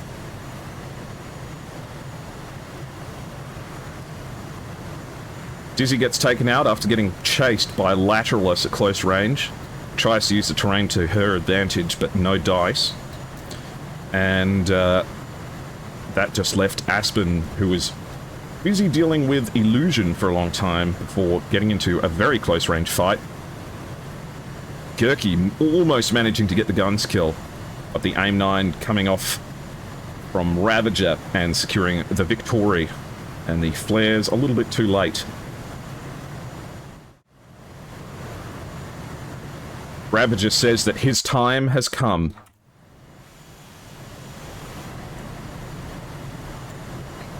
I think Ravager is dead empty on fuel. JF-17 G limits to 8. These villagers look good for a new life. Wait. Everyone salute, please. Can we all stand, please, as we see Ravager?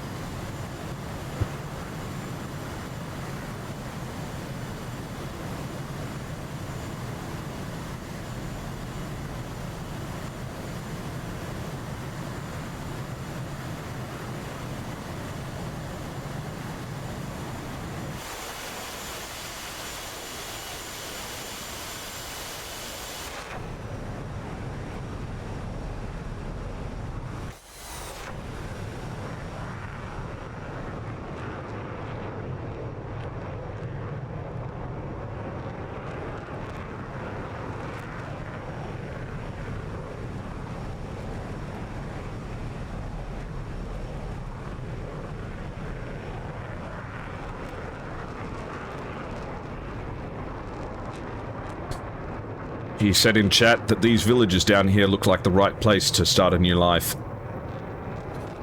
So we'll have to check and see where he lands.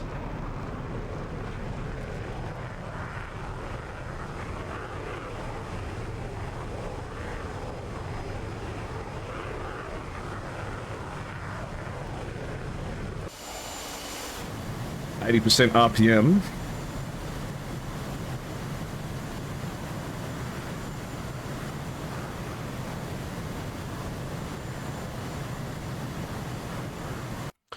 How is Gurky looking? Gurky's at 37.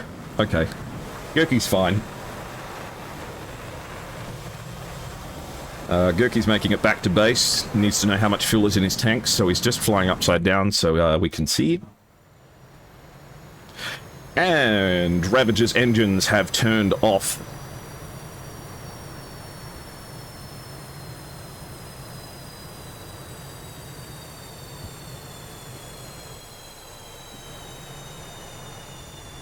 Oh, and the landing gear collapses. But he is alive.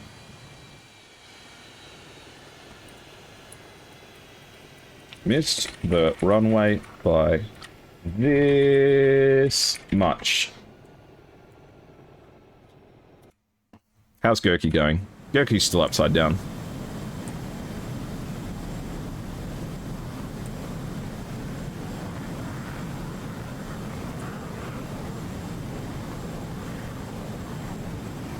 Gurky is upside down. Probably thinking to himself, it's so weird that the ground looks like the sky today, and the sky looks just like the ground.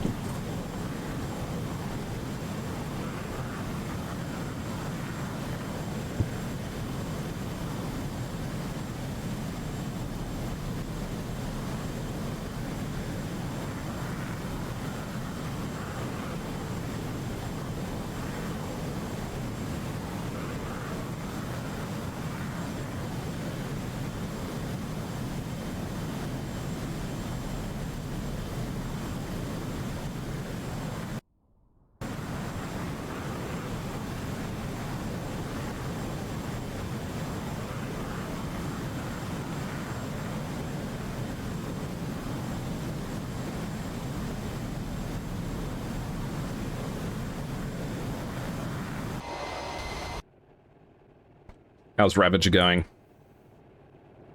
Would the engine not flame out? Not sure. Pull the paddle. Oh, poor Ravager. Someone come and get this man some fuel. Clouds are a bit weird today. Yeah, they look just like mountains.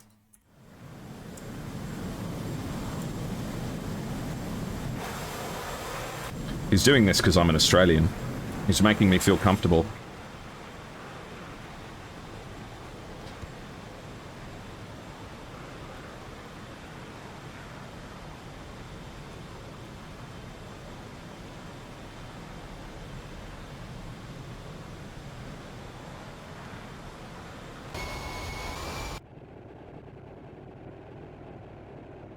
Hopefully you brought sandwiches or something. He's probably thinking, this isn't where I parked.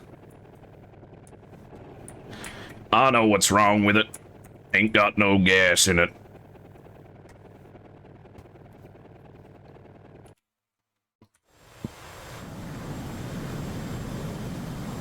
I don't know how his engines are still on.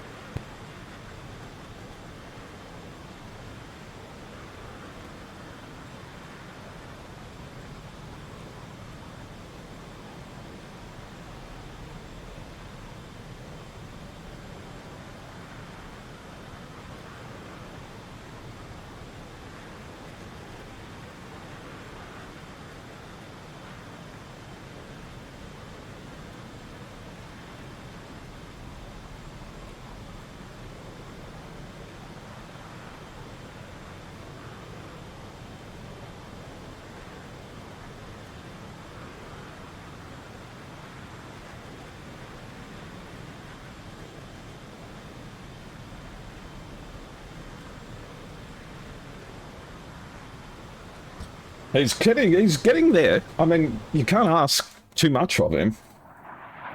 Alexis, thank you very much for the follow. Hope you guys are having a good time. This has actually messed with my perspective now. I can't tell which way's up.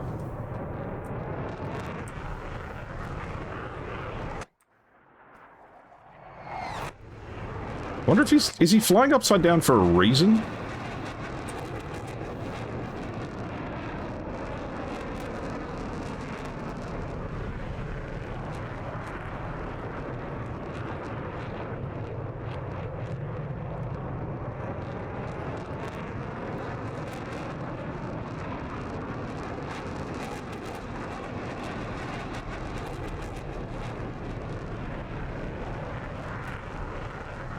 Minus 1G. Huh. I did not know that.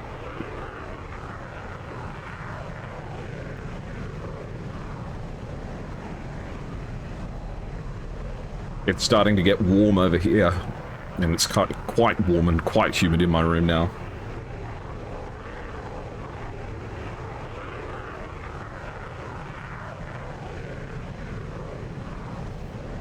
Now, the worst possible scenario is that Gurky flames out his engines and can't restart them. But I think Gurky knows what he's doing. They are doing.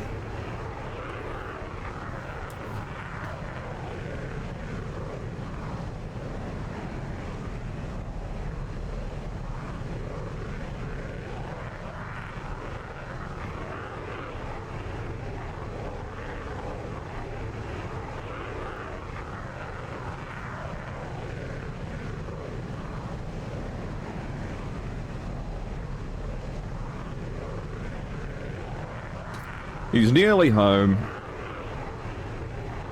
And after a performance like that, I guess a little bit of showboating is not the end of the world.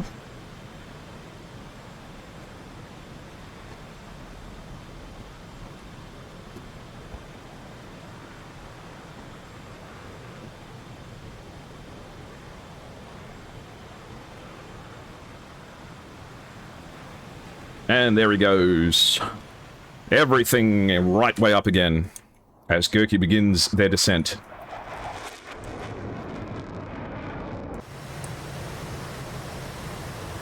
Sochi Airfield in sight.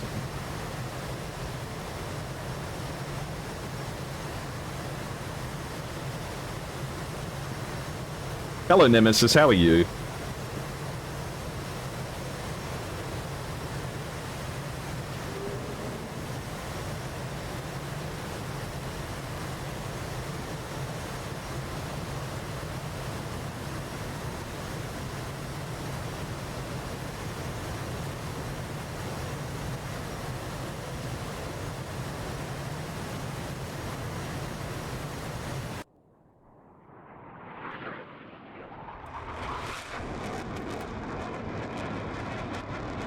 So what has everyone got planned for the week to come? On Tuesday, I'll be having a collab with some of my friends playing Fast Food Simulator.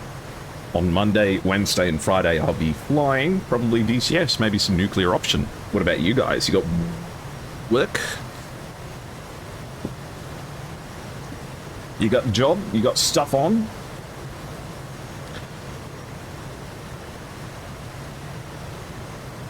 I am also very excited because after this stream, I get to go and visit. One of my good friends has been away on holiday and has come back and started streaming again.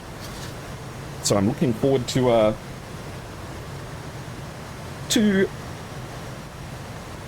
going and having a hello with them. In fact, Tech, I don't know if you're here. I don't usually raid people at the end of SATAC matches, but it would be nice to say hello to one of my friends if you don't mind. Ariana Foxton is one of my pals who plays really, really, really good music. Has a huge influence on my musical taste.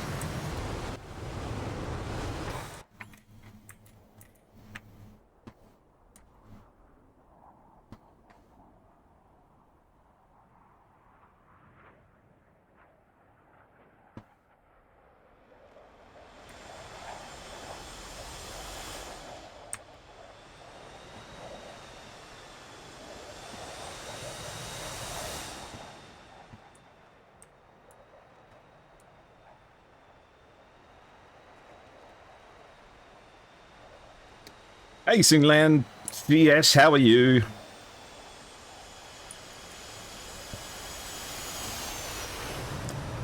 And the 71st WARCOM. Make it down and safe. What is it? I know I'm Air Show.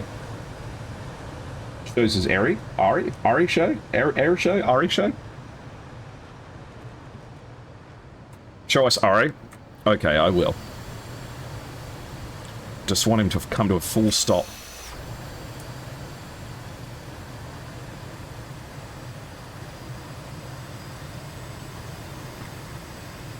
Okay, and that secures round 2 for 71st WARCOM.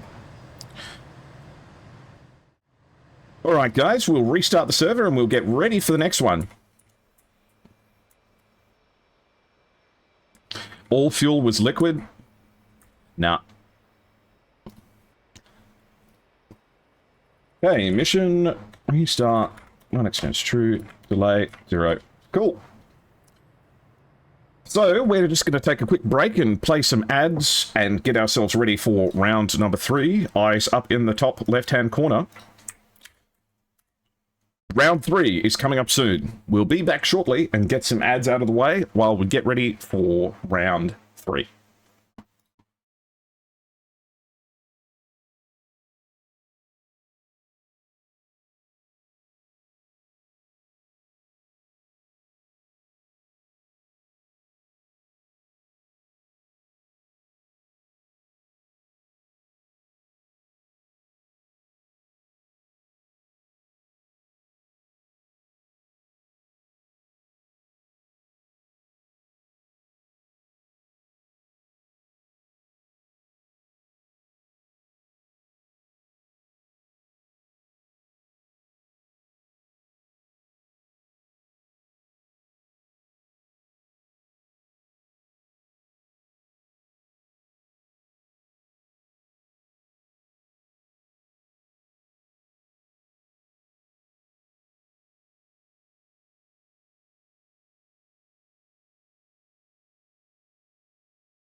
Alright.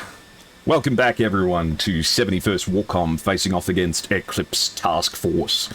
We're heading into round 3 with both teams securing 1 round so far in fantastic matches that have come down to the wire. Last match was won in a 2v1 with a glorious victory being achieved by the 71st WARCOM after Gurkey and their F-18s managed to tangle up the last remaining JF-17. Now, of course, it's very interesting that Gurkey here is electing to change the aircraft and switch into a submarine for round 3. A controversial opinion. We don't usually see submarines in SATAC, but that's okay. A couple of other interesting choices. They've decided to bring an Mi-26 helicopter, one of the largest in the world. Capable of carrying a huge amount of cargo, not necessarily good for weapons. Over on the ETF side, let's go and have a look at what they've brought. Okay, so it looks like ETF is currently going to be bringing 1, 2, 3, 4, 5. Okay, so they're going to be bringing 5 flexible buses. These are the buses that are 2 buses stuck together with a connector in the end. An interesting choice. It's good for allowing additional passengers onto the buses and being able to still navigate tighter corners.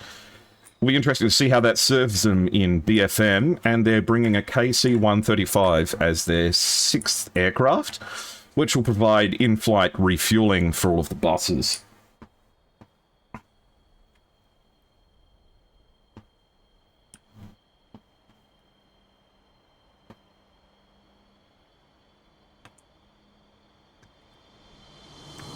Alright, of course ETF is actually coming along in JF-17 Thunder.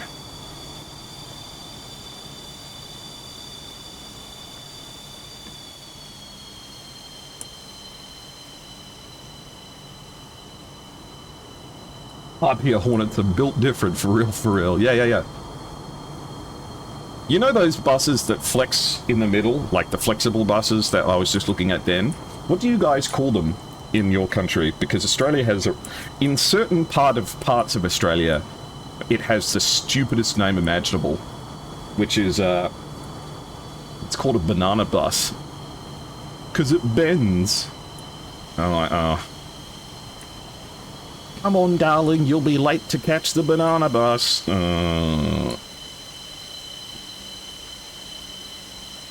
You thought buses were those flightless birds? Brother has never heard of an Airbus before. Riker and Dizzy at the front. Electro Bull and Aspen coming in behind. And Nate Dogg as well. Looks like they're waiting on their 6th. The Reds. Ravager starts moving. Gurkey as well. Lateralis, Lieutenant Bose, Ram and Illusion are getting themselves ready as well. You call them accordion buses? That's way better than banana buses. They will also accept bendy bus. Accordion bus? No, in Australia they're called banana buses or bendy bus. Which does nothing to make my country seem like anything more than a bunch of school children. Gelenk bus.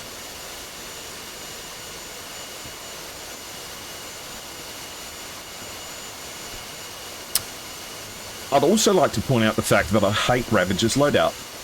I just had a look at it now, and Ravager is bringing the double ugly, which I hate.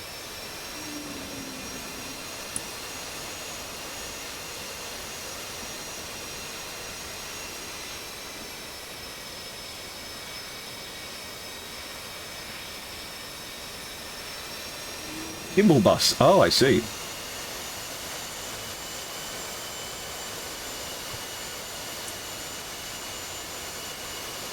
Okay, and looks like Anko's coming in as well, so we'll have everyone for ETF here.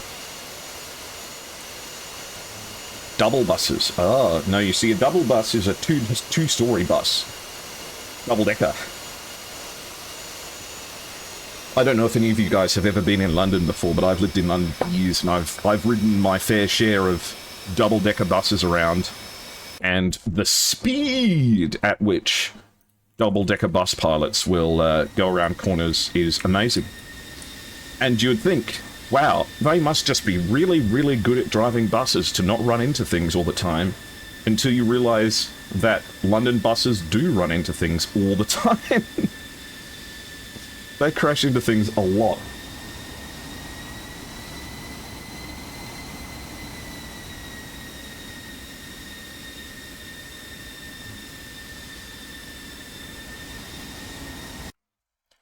Ram is taking the alternative path up to the runway. Illusion follows behind with Gurkey. in the Harpier livery. Nearly scoring a guns kill in the previous round, robbed of the opportunity by his teammate.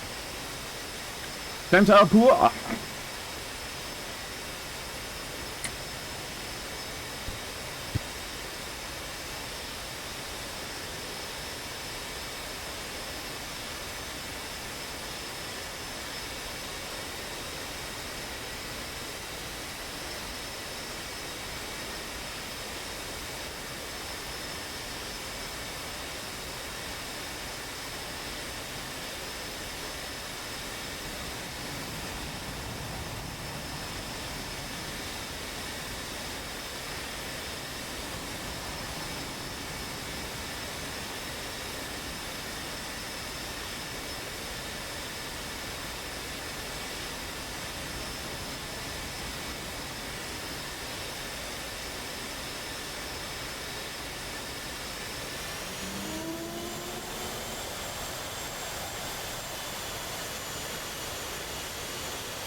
Okie dokie.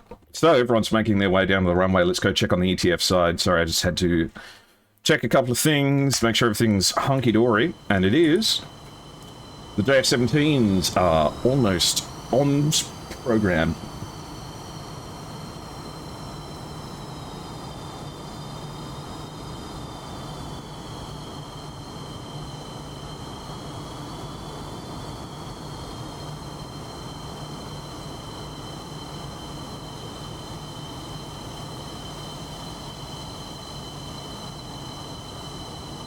It would be cool if we could listen to comms. Yeah, well, it's theoretically possible with SRS. In cockpit would require the players to be sharing their perspectives with me, which might be a little bit high budget for this kind of thing.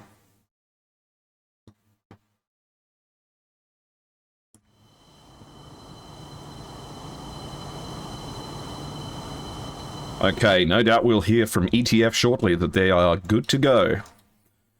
Over at Mozdok, Gurky and Ravager at the front of the line. Okay. Okay, the 71st report's ready.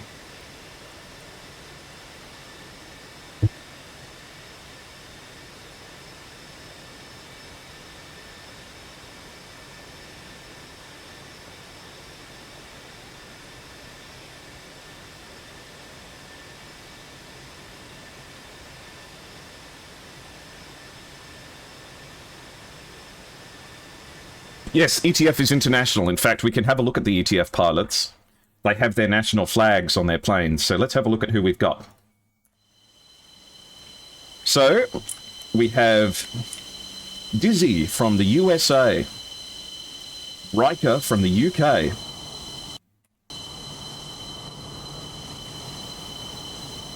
Anko is from Germany, Electro Bull is from England, N8 Dog is from Hong Kong in China, and Aspen is from the USA.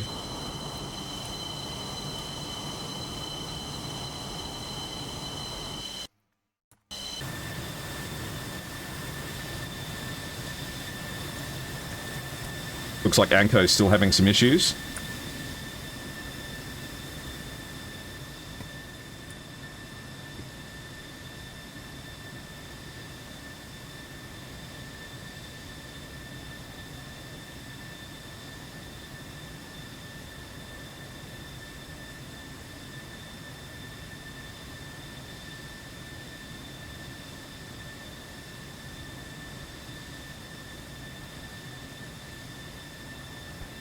Make sure you stay hydrated, guys.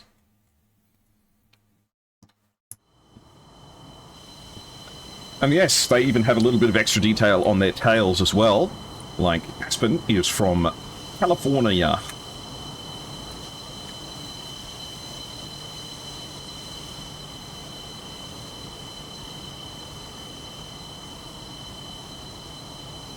And of course, we have Nate Dogg from Hong Kong. I don't know which flag this is, actually. Let's see. Oh,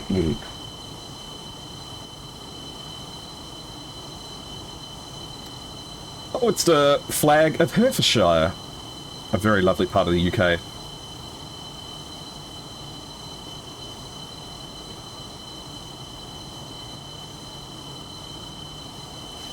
So Hertfordshire is a county in the UK. Hey, Starry Fox 9, you haven't missed everything. There is the, and this is the flag of Texas, right? I'm not making that up. Starry Fox 9, you haven't missed anything. This is round 3 of ETF versus 71st WARCOM. And let's just run a poll.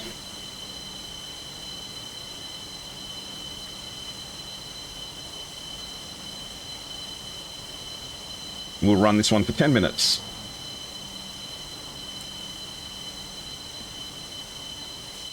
And Riker is hailing from Star Trek. That's where in the world he's from.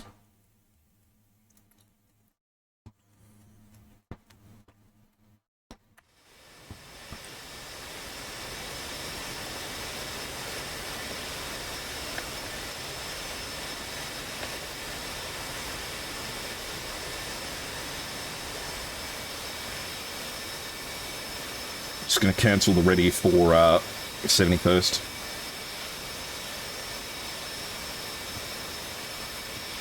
I can't believe that Ravager is bringing the double ugly loadout on the last round.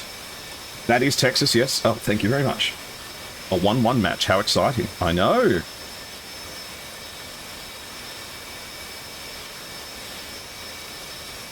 You see, this is a sensible loadout on your F-18.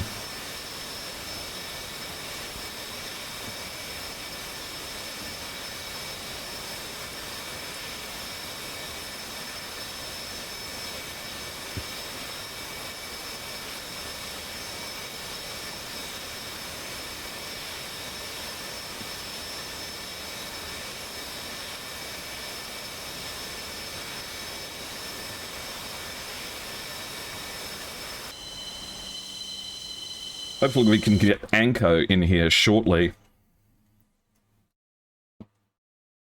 I should probably have restarted my DCS as well. I'm starting to drop from frames. But that's okay. Nothing quite like a good DCS match to make sure that your room is at the correct temperature. 6 AIM-120s. He would have sparrows on his hull, wouldn't he? Let me make sure Gurky's... You've made me worry that Gurky's not in regs.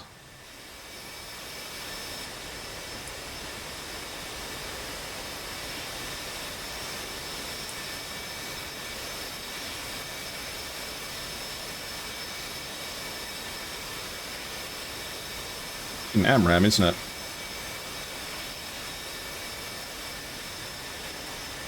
Yeah, he's carrying 6. Okay.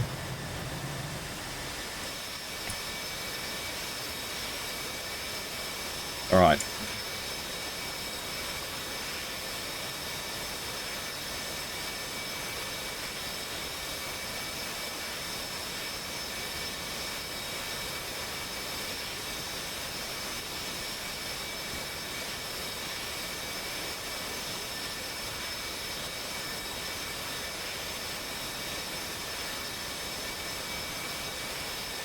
Well spotted vehicle, thank you for that.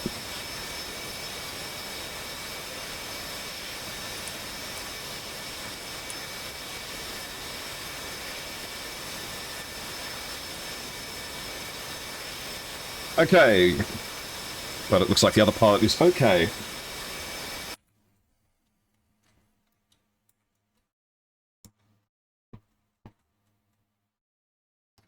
Hopefully everything's okay with Aspen.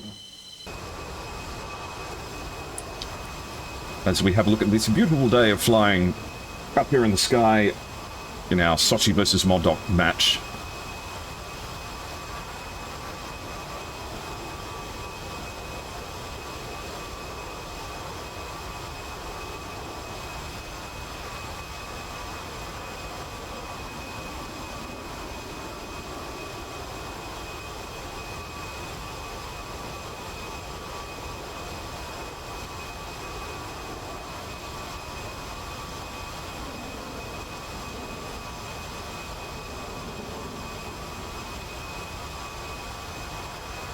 Alright. Anko has made it back in. Excellent. Hopefully we can get things rolling shortly.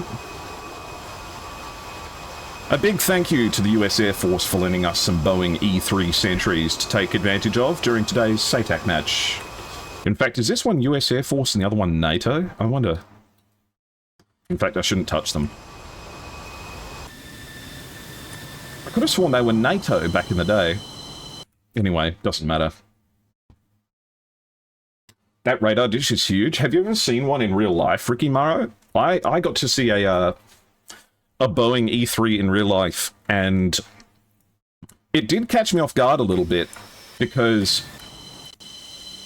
when you stand in front of it, firstly, from the front angle like this, it's a lot narrower than you'd expect. But the dish is massive, like humongous. And these engines, you don't really see engines like this on jets anymore. These are the old style engine. They're much smaller than the ones you see on passenger aircraft these days. It's a strange looking aircraft, you know, because obviously it's an airframe that's been in use for a long time. So it has some older engines and some old design characteristics in it.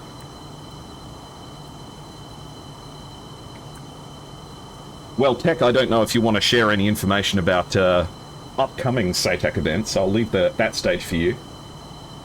And Adela, thank you for the follow.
You've seen the E4 Doomsday plane? Ooh, that's interesting. I have managed to see what they're replacing the E3 Sentries with, which is the E7 Wedgetail, and that is a very cool aircraft.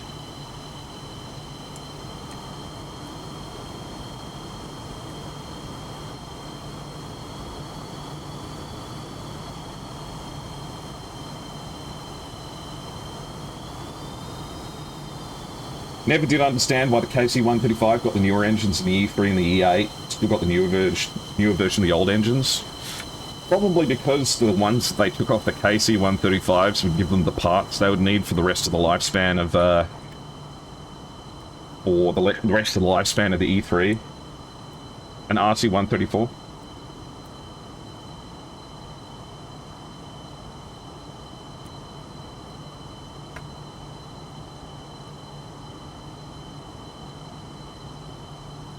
The E3 in French and UK service got upgrades though. Look up the E3F. Aussies have had them for years. Yeah, the Wedgetail's great.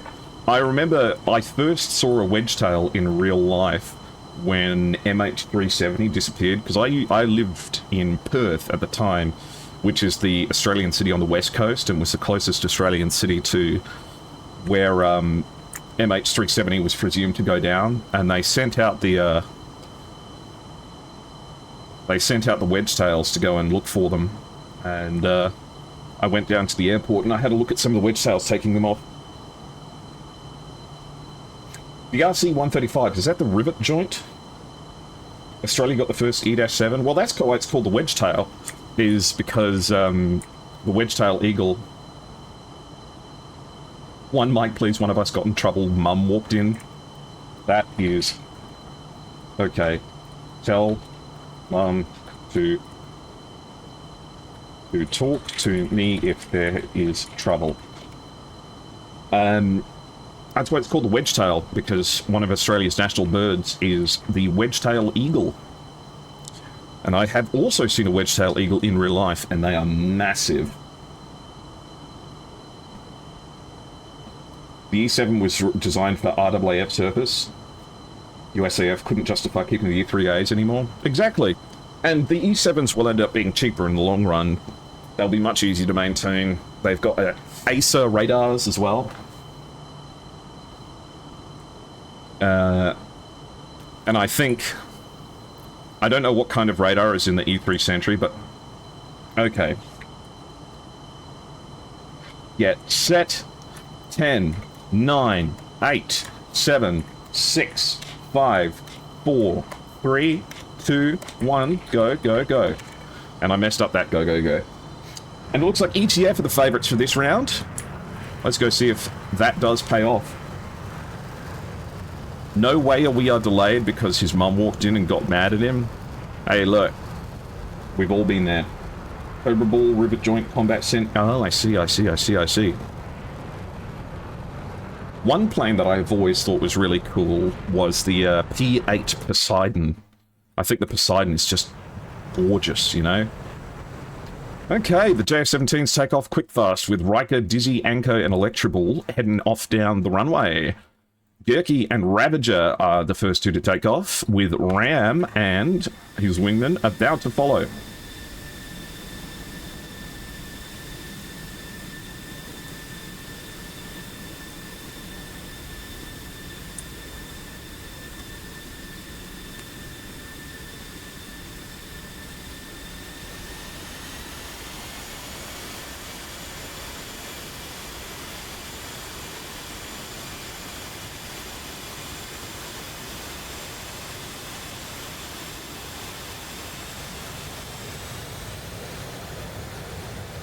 It's early in the morning in Bangladesh, so I do certainly understand if Mum comes in and is a bit grumpy. Mum! Hold on, I'm clutching.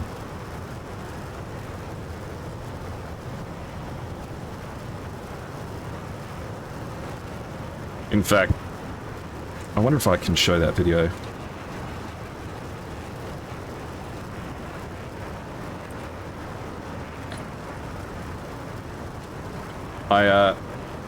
Where's the original?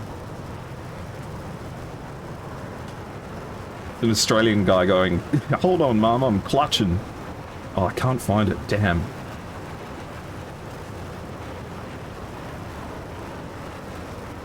Oh, well, we'll find it later. The F-16s take off. Did I tell you about that tech? Did I tell you about how my internet went out last weekend? And I couldn't figure out why?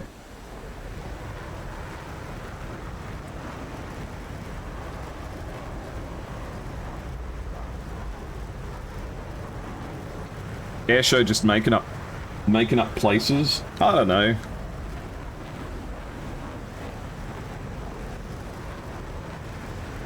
Mom! Mom, I'm playing DCS! Stop answering the phone, Mum! I'm flying against Eclipse Task Force. They're the winners of SATAC 2021. Do you have any idea how significant that is? This SATAC match has been cast by Airshow and it's 1-1. I'm not going to bed. You can't make me.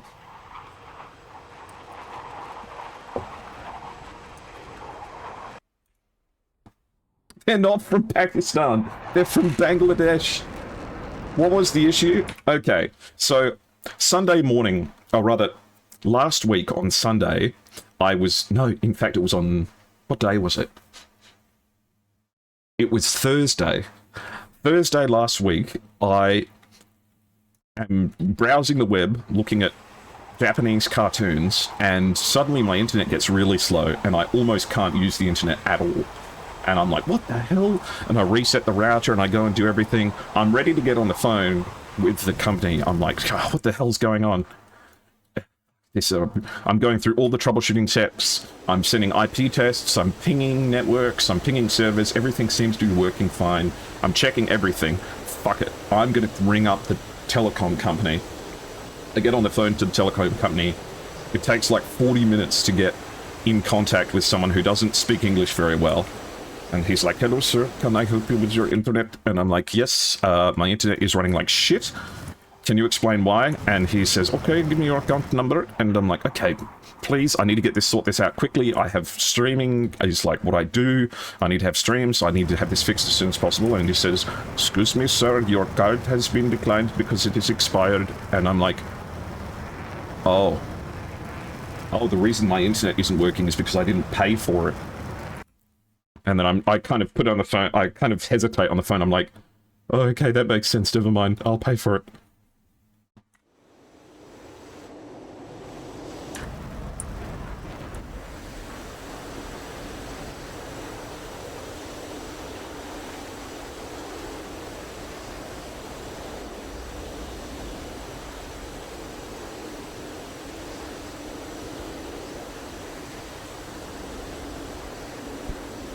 Big shout out to that guy who helped me on the phone. I stayed to do the survey afterwards to say that he was a big help, because I felt so bad about it. Okay, Ravager's about to enter the circle.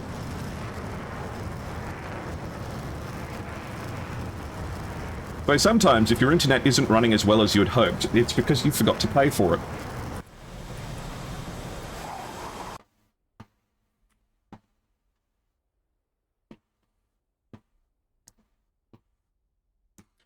And here we have Ravager with the asymmetrical loadout.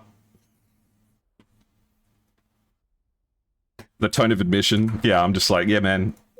That one's on me. There's no worse feeling in the world. Like, it's the same kind of feeling when you get really upset at someone who you think has done something wrong to you in the car, like they cut you off or something like that. And you get angry at them, but then you realize that you were in the wrong and you didn't do the right thing. That feeling of like, oh no, it's me. Oh, I went way too hard on that and I'm the problem. That is the worst feeling ever. Okay, both teams enter the circle at largely the same time.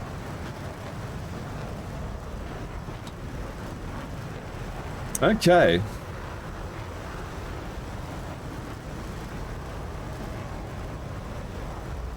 So, the teams are approximately 100 nautical miles away from each other. You got mad at your router for being turned off? I did the same thing with my girlfriend. No, I didn't. That's a horrible thing to say. So, ETF separates out into their iconic battle line. Riker, Dizzy, Anko, and Electroball are leading the way. Aspen and Nate Dogg following behind.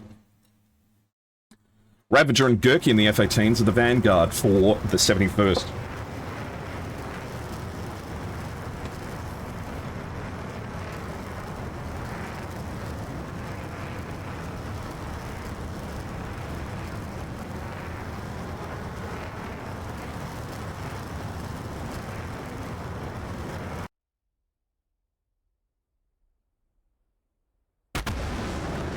Sound barrier never stood a chance.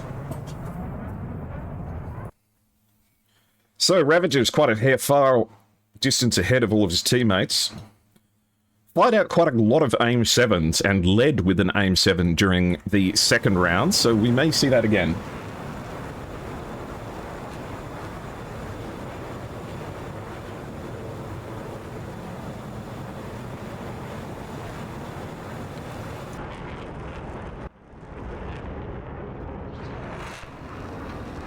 Not supersonic just yet.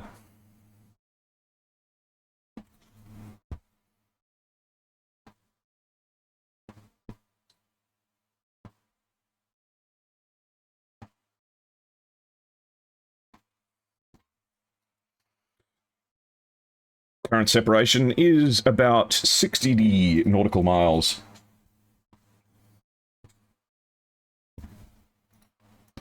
Riker at 42,000 feet.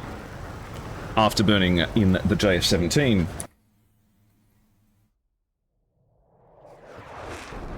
But also not supersonic. ETF speed first pass. Looks like ETF is hovering at around about 560 knots, but Anko is ditching altitude and has sped up all the way to 720 knots. Considering he's got his tanks off. And it looks like he's peering up. Yep, the first SD-10 has been launched as Anko fires the first missile of the match. Let's see if this one actually arcs back down again.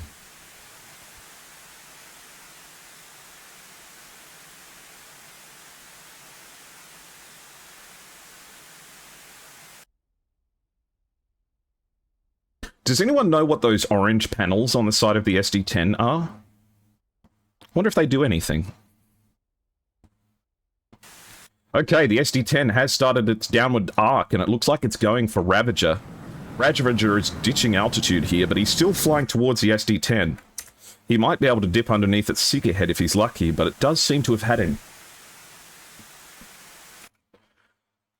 Anko travelling at 560 knots, Riker and Dizzy at about 600 and 700 respectively. Ravager's ditching altitude here, but this missile's still travelling at 1,300 knots. 1,200 now, getting closer. An AIM-7 comes off the wings for Ravager, but he's got an SD-10 coming right in.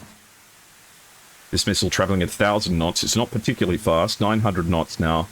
Ravager just needs to turn cold and we'll get away from this one. And certainly the seeker head appears to be no good. Those panels keep all the special sauce. I was wondering where they kept all of that. Another SD-10 out from Dizzy and Riker towards the southern group.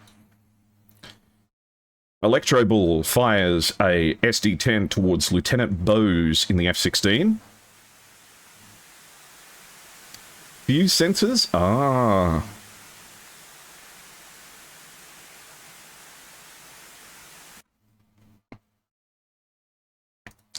This SD-10 is coming back down with a vengeance. It's heading towards Lateralus. It's travelling at 1,400 knots. It's still got speed, but Lateralus is cold and is probably going to get away from it. He's travelling at 700 knots. The missile's travelling at 1,100. What about Lieutenant Bose? Looks like Bose managed to convince this one to go into the ground.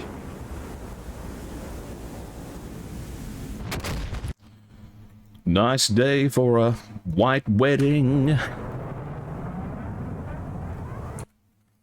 Okay, Gurkey now pushing hard. Dizzy, Riker, and Nate Dog have Ravager coming towards them. AIM-7's being fired liberally by Gurkey. Electro Ball fires another SD-10.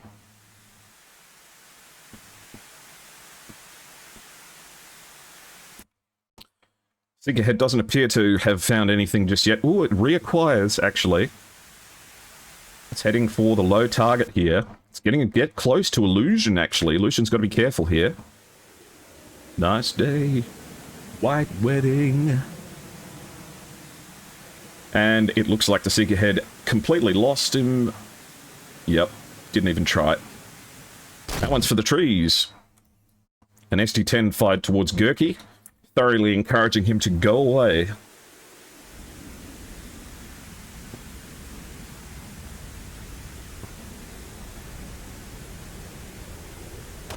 Bam. No good, but the AIM-120 fight in response is making its way, only travelling at 1,100 knots though. Still 6 nautical miles away from Electro Bull, who should be able to defeat this through kinematics.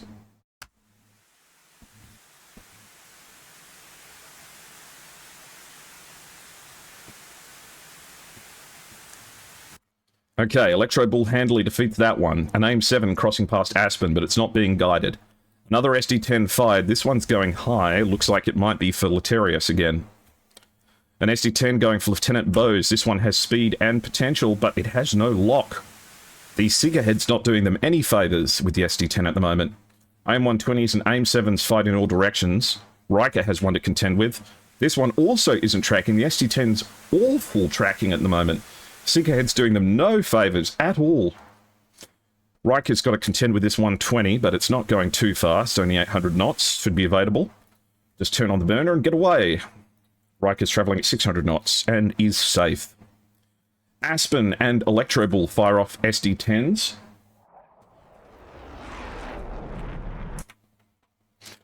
Two shots, one towards Gurkey and one towards Bose. If Gurkey goes down here, that'll be a big loss for the members of the 71st.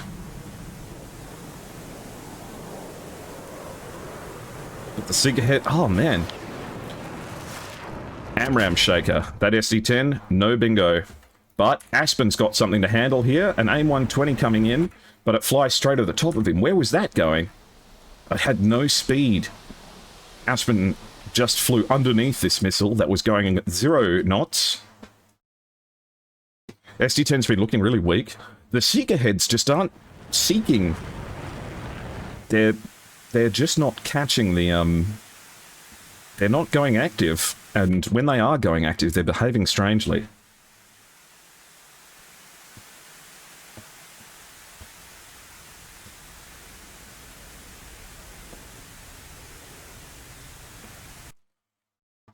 At least that one's managing to get a good track on Lateralis.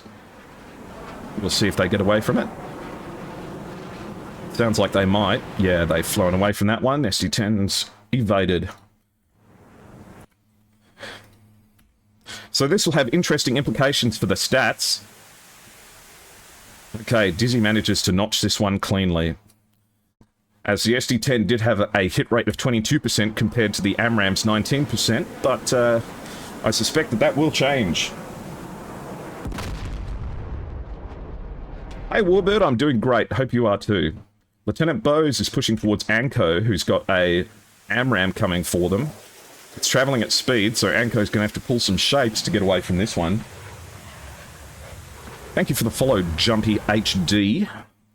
AIM-9's coming out. Electro Bull is right in front of Lieutenant Bose. Fires an SD-10 at razor-sharp close range.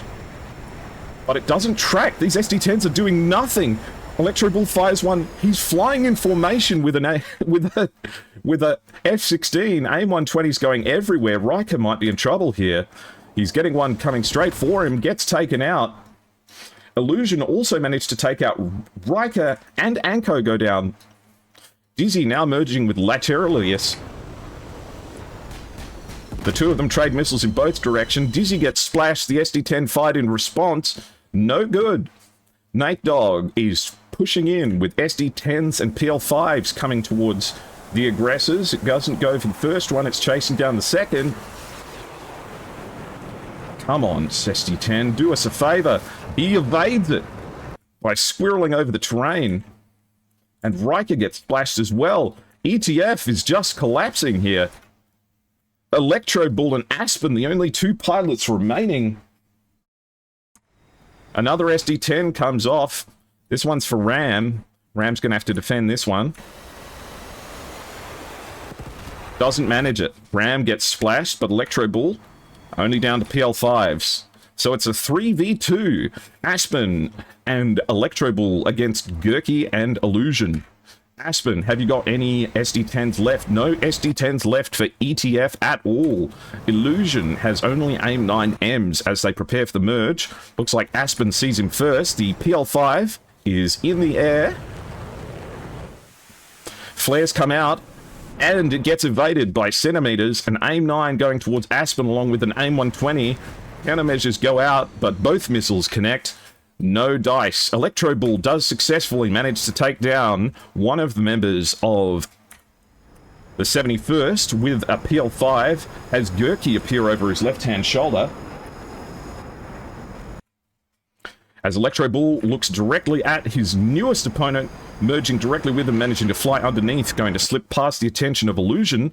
Illusion actually locking onto Gurky here. Hopefully it has the presence of mind to IFF him properly. Definitely has spotted that he is an F-18. Gurky may be the only one left with missiles in this match.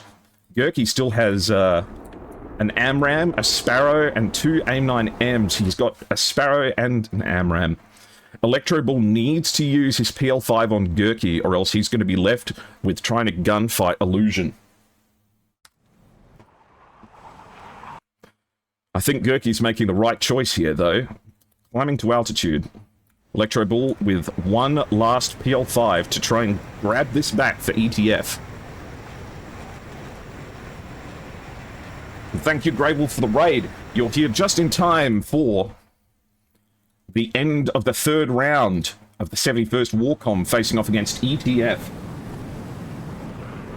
Gurky here with AMRAMs and Sparrows and AIM-9Ms to work with, but the question is, does he have the fuel? Electro Bull now pulling in behind his aggressors.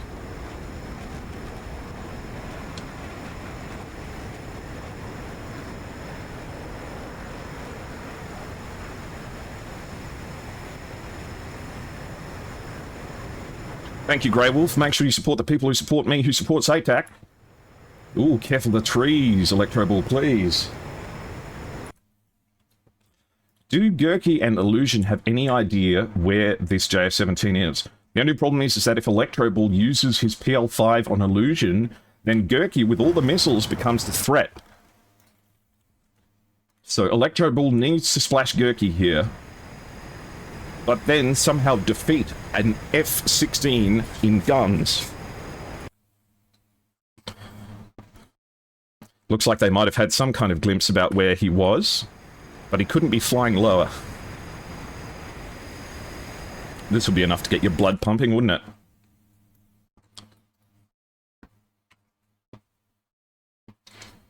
If you're from Grey Wolf's community, welcome in. I am Air Show, and I am streaming DCS SATAC. 71st WARCOM facing off against Eclipse Task Force.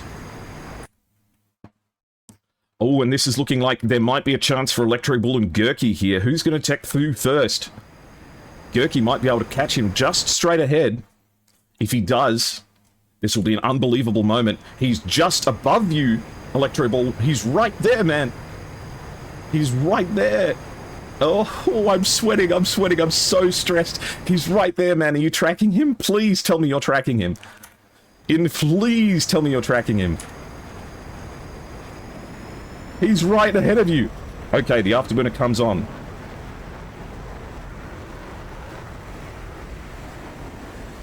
Jeff clears 16 in guns. Okay, we'll have to wait and see. Electro Bull fires the PL-5. It comes off the rails. Gurky flares, but it's not enough. Gurky goes down. With all the missiles that were left for the 71st WARCOM, it's now a gunfight between an F-16 and a JF-17. Illusion's gonna know his buddy's just gone down and where the fight was at. The two of them now having to compete in a guns match. Oh my goodness, Electro Bull here with nothing left. The adrenaline is going.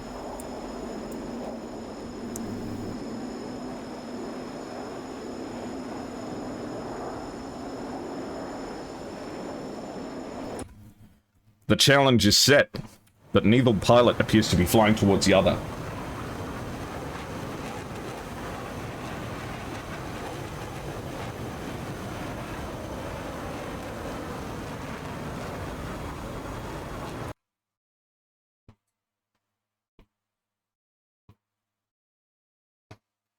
Electro Bull is climbing to a high enough altitude that he should be detectable.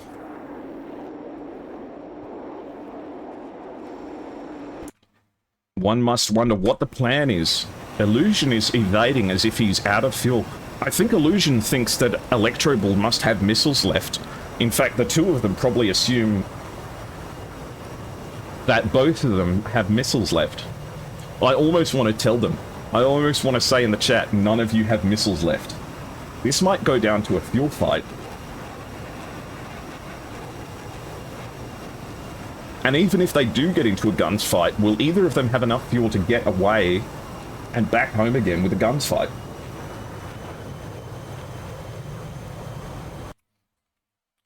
Electro Bull is making the right choice by climbing to altitude here.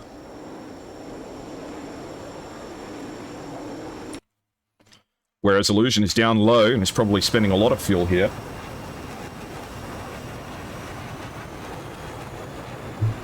Yeah, with the JF-17 up at nearly 30,000 feet now, or 26,000 feet, that engine's not going to be using much fuel at all.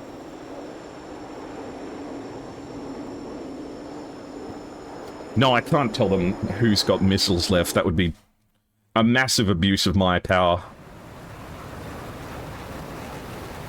Of course, if this match ends in a draw, then it's a tie for both teams, and that both teams get points.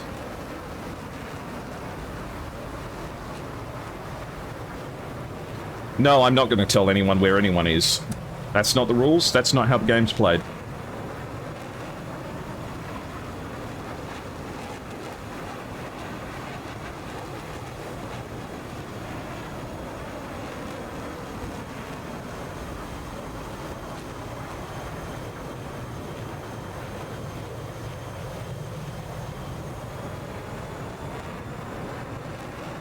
Okay, Illusion appears to know where Electro Bull is. Electro Bull's all the way up at 32,000 feet now.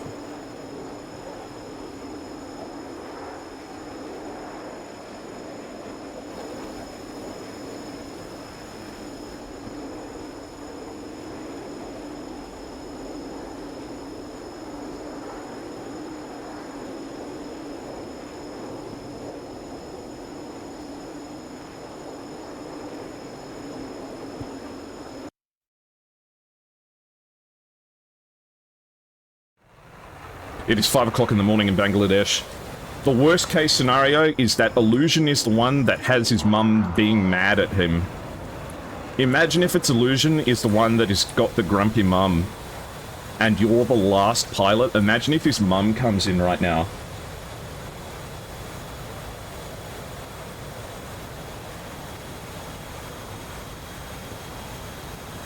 Please stop arguing the rules. I know what would be more entertaining, but this is the game, alright? We're not gonna go changing the rules of the game mid-match. It'd be unfair for everyone involved. I know it would be more exciting, but it would be unfair.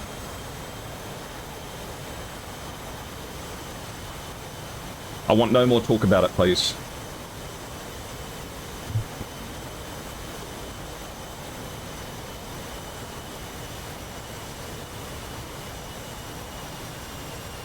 They'll know where each other is.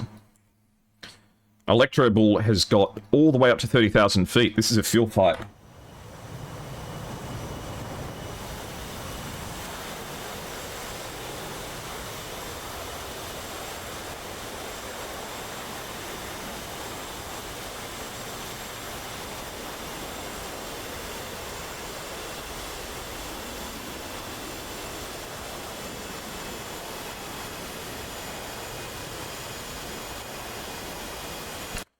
So, Electro Bull makes it up to 37,000 feet, and is right at the top end of the circle.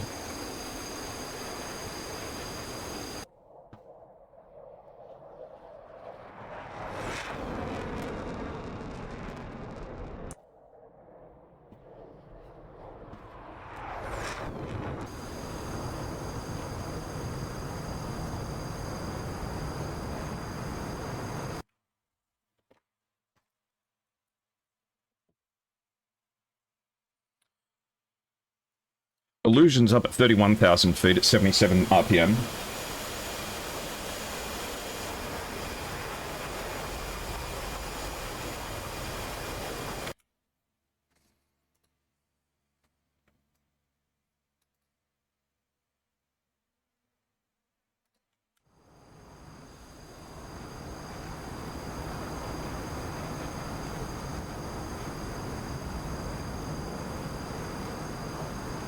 It does look like both of them are playing the fuel game, yes.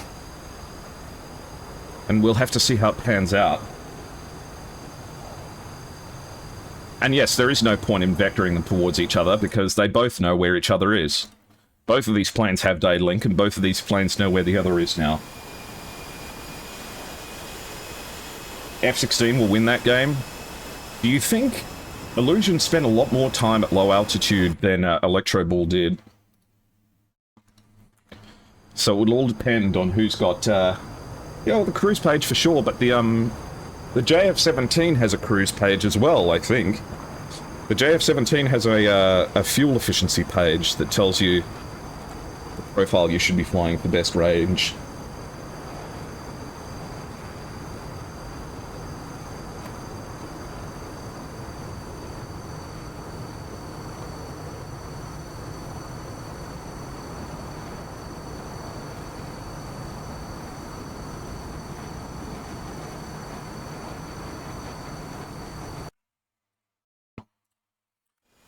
Illusion has to be low if they're heading back to base now.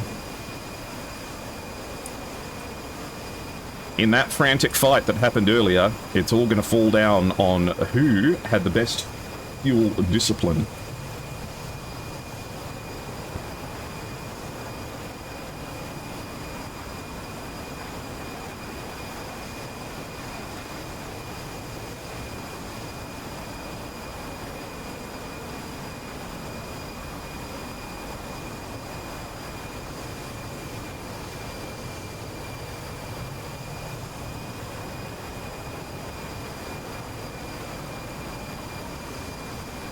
The JF-17, what, by putting the engine in training mode? I mean, Illusion's already losing altitude here. And he's not trying to keep it. Which makes me feel as if he's nearly completely empty. And hello, Scab. You're here right at the tail end of the last round of this match. Scab, I hope you're having a good day. Someone tell you what to get in your burrito? Beef barbacoa.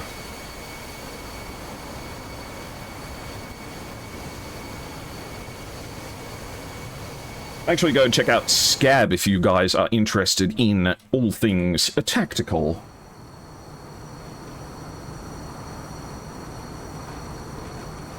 I'll delay the ads for as long as I can. Right now, Twitch tells me that the ads are going to happen in 8 minutes. Should I run the 3 minutes of ads now? Or should I delay it for 15 minutes plus 7 minutes? Hope you're doing well though, Scab. Welcome in.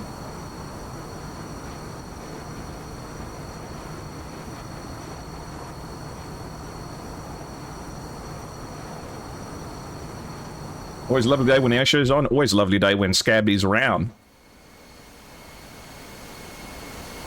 I think Illusion is almost completely out of fuel.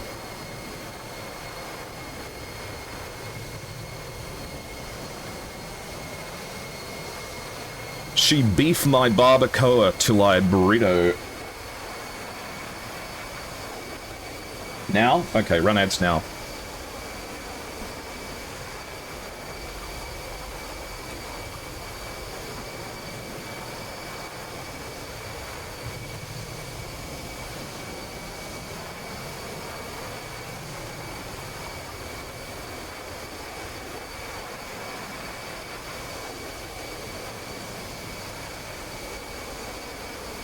I think that Illusion is out of fuel. I think Illusion is just because he's dropping altitude now, and look at this attitude. This is a full idle on the throttle.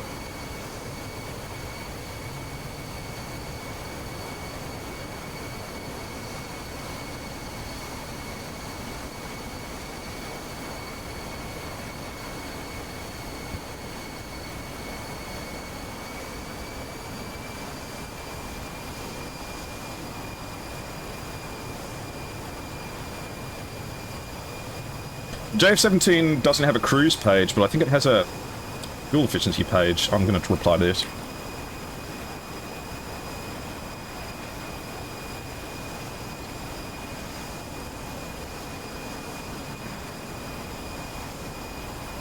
And ETF, yes, ETF will know. ETF is probably the expert when it comes to the JF-17. These guys and girls probably know more about the JF-17 than anyone. If anyone can get the maximum endurance out of this plane, it is ETF.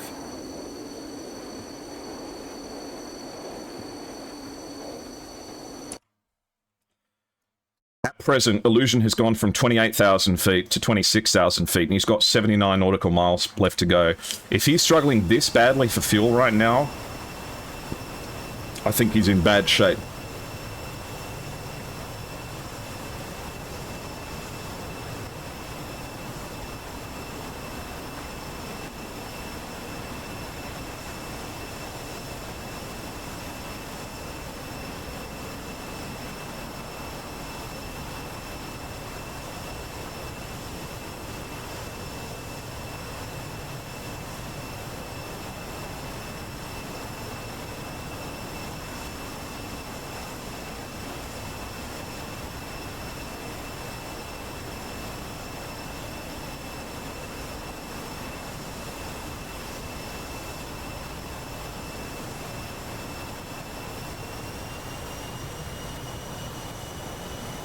Do a simulated BVR? I'm not sure about that. If Electro Ball stays here, then they have 56 nautical miles to go. Illusion has 76, but of course Illusion still not only has to make it back, but has to make it back while Electro Ball goes down. You guys might think that this is a little bit slow and boring, but this is the true test of SATAC. This is the true test of who can manage their fuel, who can head into these fights and come out of them with a plan to get back. And if you have been involved in a lot of high-intensity fighting, have you kept an eye on your fuel gauge? What are the wind conditions when it comes to a fuel fight? The wind conditions are the same as any other fight. Whoever can make it back in land after controlling the circle wins.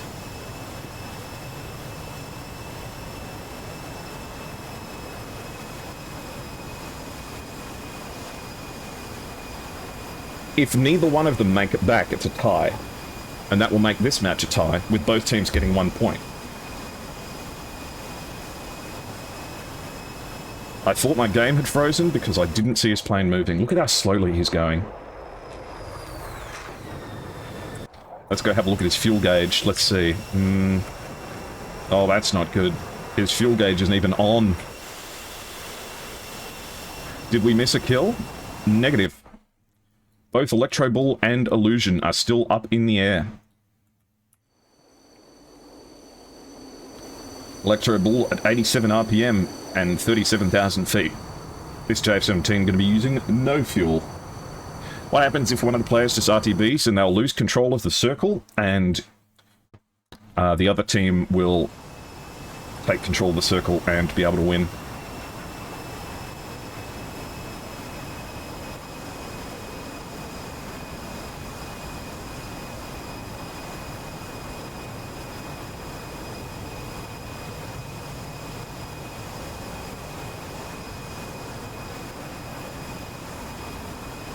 Jeez, Nemesis, you're tricky to entertain. Here you go, Nemesis. A little bit of a key jingle for you. That should keep you interested for a little bit. I know that, you know, so nothing's happened for 3 minutes, so you must be bouncing up and down in your chair, but I'll just jingle my keys every now and then. Hopefully that'll keep you paying attention. 180 knots for Illusion at a high angle of attack, AOA 8.9, 9.5 almost.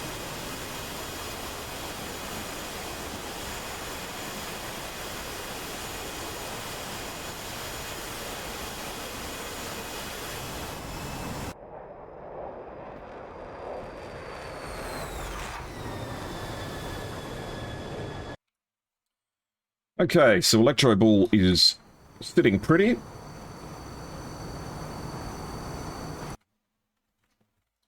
And Illusion is at 26,000 feet.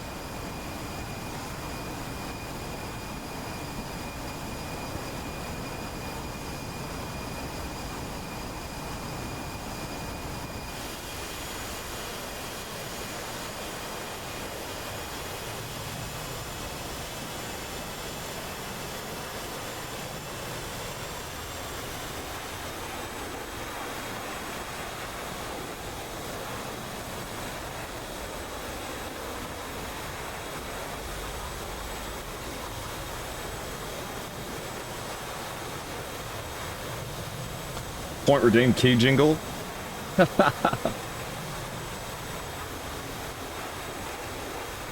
Oh, okay. Aspen's disconnected. But I've chucked up a poll on your screens to see who's going to make it out of this one.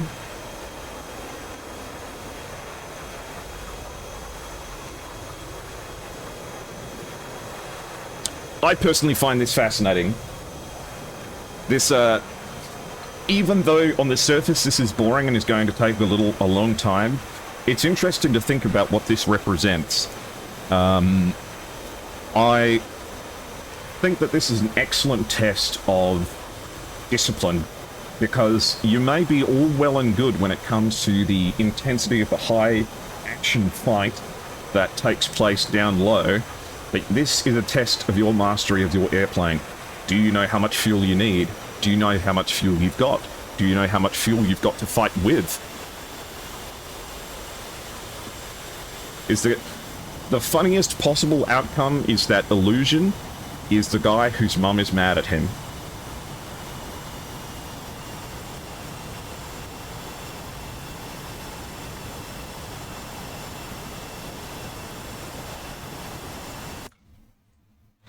Electro Bull's turning back around now. Doesn't look like he's looking to chase down his opponent, though.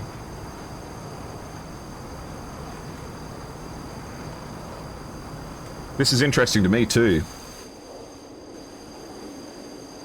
Hold on, give me a sec. Alright. Cool. Everyone's engaged again. Illusion's back up at 28,000 feet. I think Illusion's got to be nearly out of fuel. He's behaving like he's just about choked out.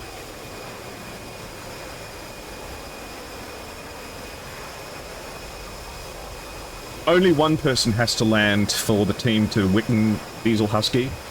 So, one safe and sound pilot on the ground is all it takes.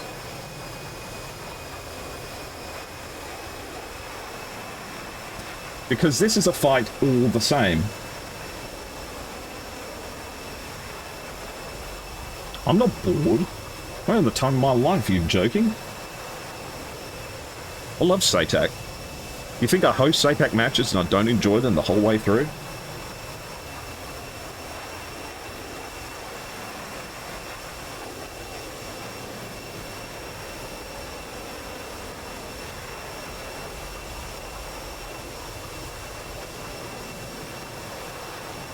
It's interesting because he's going to have to turn around now. Electro Bull is ditching a little bit of altitude, though.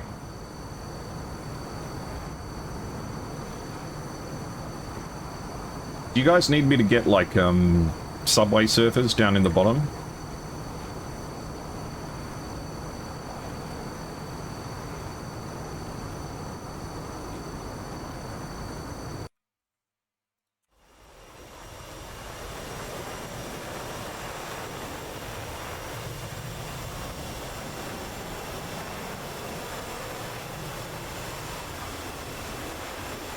Oh yeah, Tech, we're totally strange, but what better way for this match to come to an end? We are all strange here, yes. It's interesting because had they committed to the fight, they probably could have done it by now.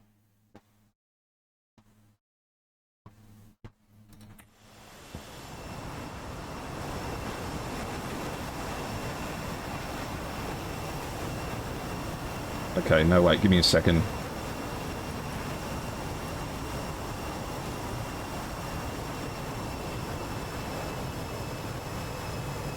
Okay. Does sound like his engine's not doing great. He's at 80% now.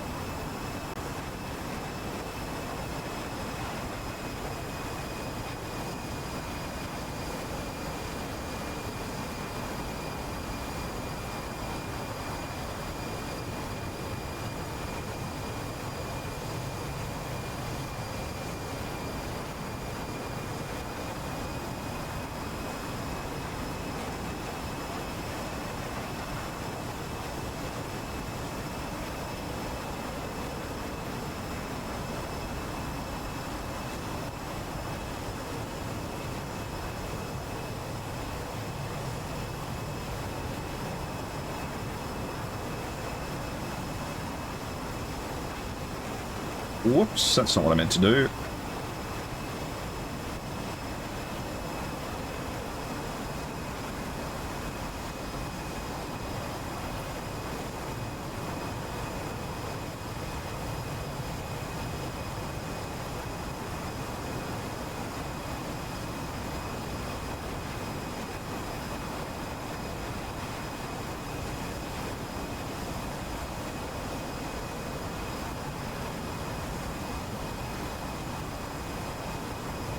Okay.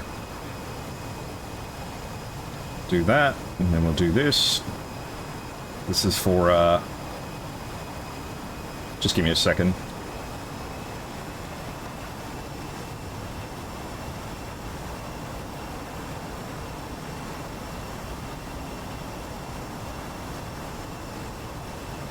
Alright.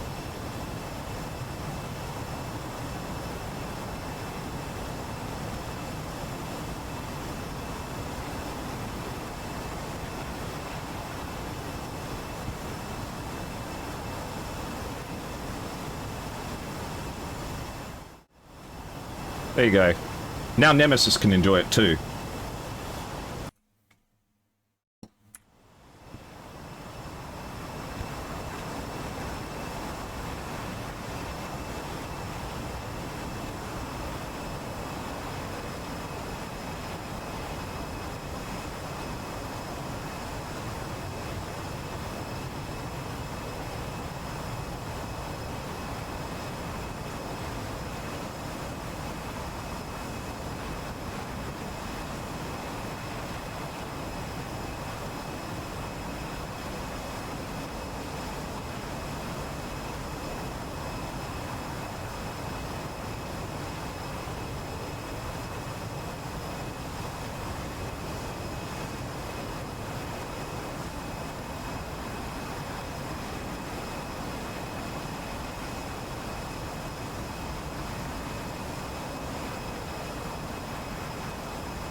Okay.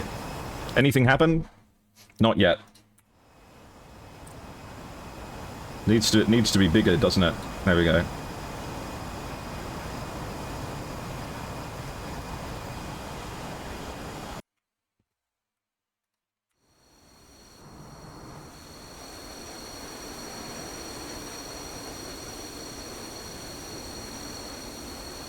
Oh, damn.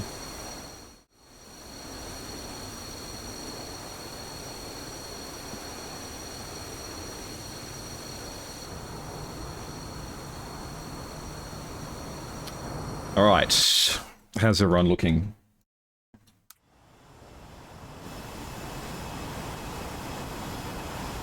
Are you saying that I'm clip farming?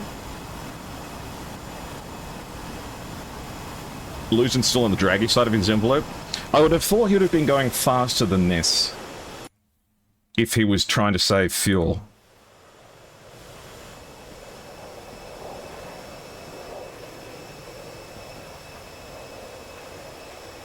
I mean, I could use Game Master to send the AWACSes in. But I probably shouldn't do that.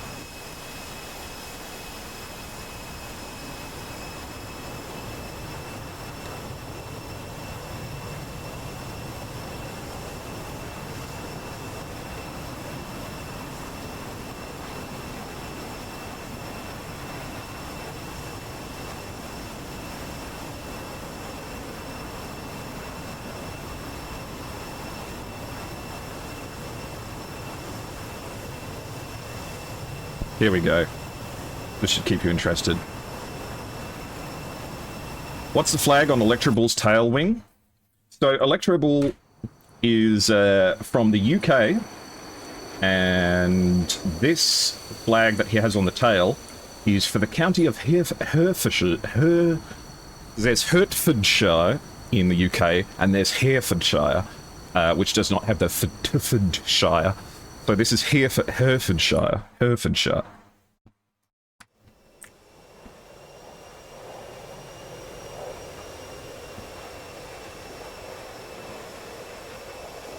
Looks like ETF are the favourites to win the field fight.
Are we able to listen in on any comms?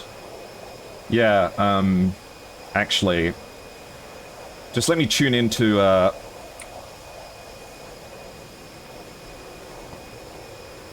just let me tune into the 71st WARCOM comms here.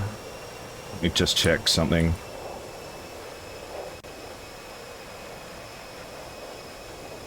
Cool. Alright, I'm just going to tune into the comms for the 71st WARCOM. We'll see what they're up to. 31st WARCOM, are you okay?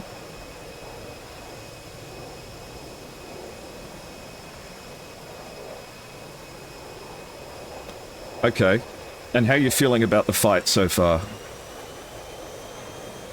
Okay, well, good luck with what's left to go.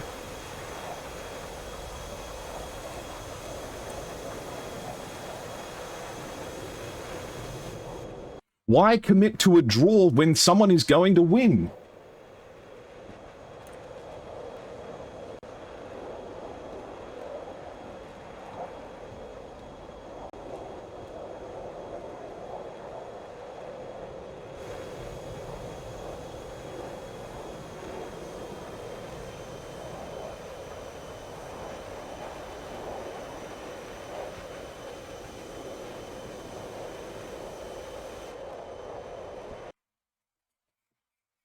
It's going to be 6 AM in Bangladesh.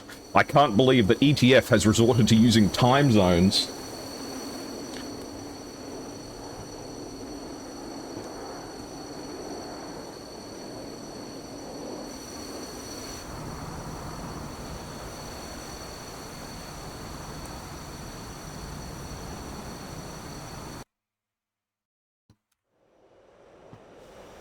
Is there a time limit at all? Not at all. I have to confess, we did that also once. Yep. He's doing a 1v1 with his mum IRL. Yeah.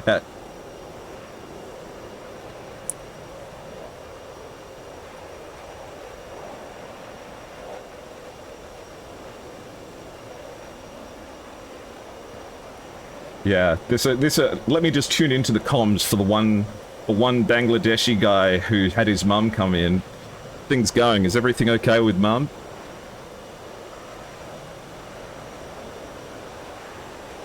Okay, so everything's good with them.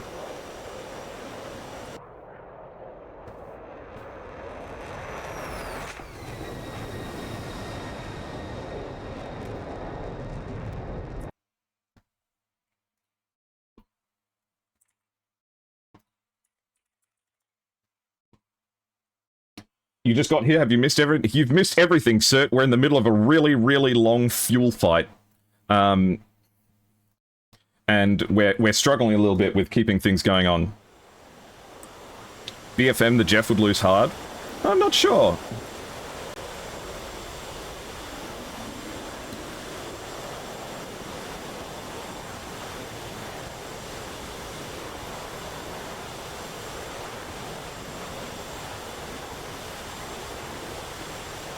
What are you hearing? Oh, just this kid's fighting with his mum. Let's see. Okay.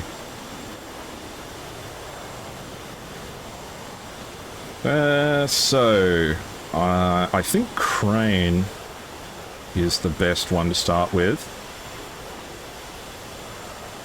Just one, really?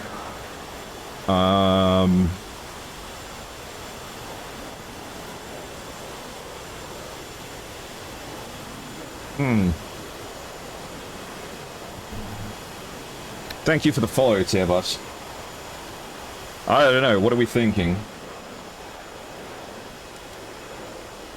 4th airshow clip farm? Well, it's good to know that it takes exactly 4 clip farms for you to drop a follow. I don't know where to go from this.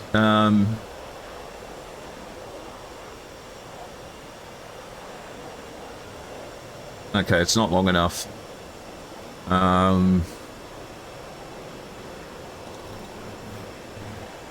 Crank? No, it can't be crank. We've already used the C and the R, and the A, and the K. You like using ghost? G-O-S-T.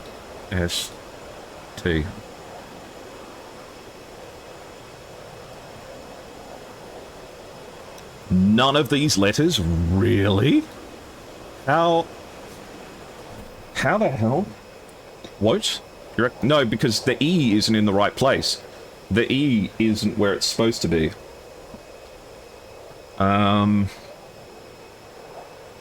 E is in the right place? I thought Green is when it's in the right place.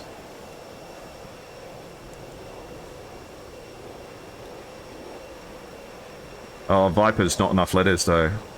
Viper's got an R.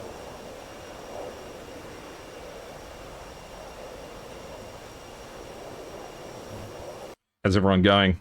Illusion's down to 31,000 feet. Elites. We can try elites. No, there's no T. Yeah, E is not in the right place.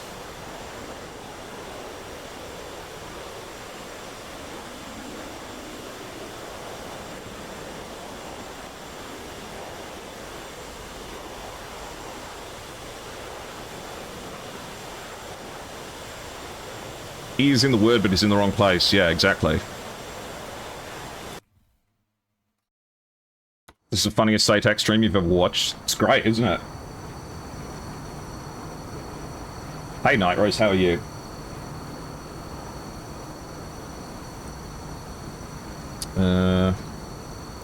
Field? That's a good suggestion. Okay. We've got an E, we've got a D. And the E is in the middle of the word.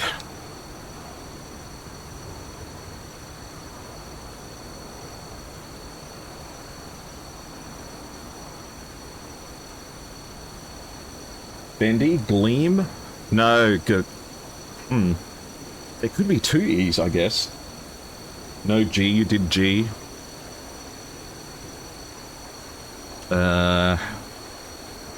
I'm stuck.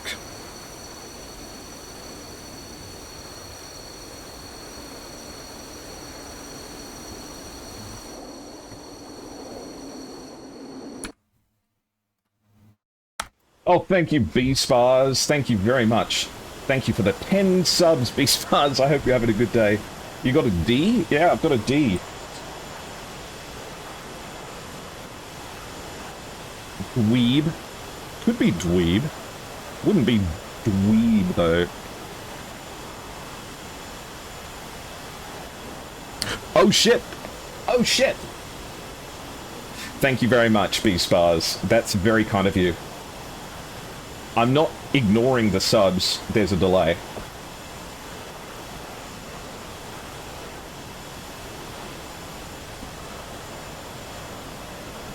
Leads, dream. There's a W, though. If this turns out to be draw, D-R... Oh, no, it's not draw. Okay.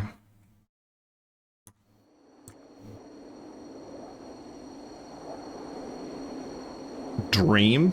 There's no W in dream.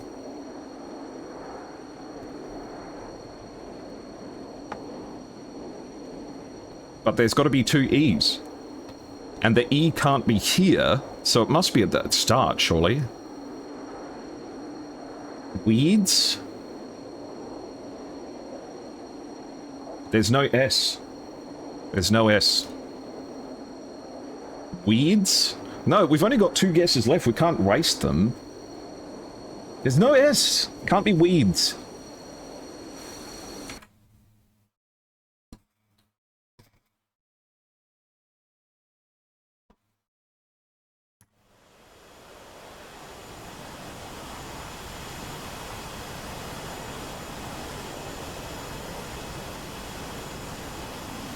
Weedy? Is it wheel?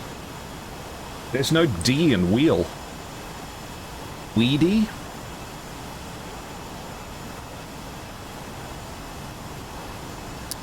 X has got it.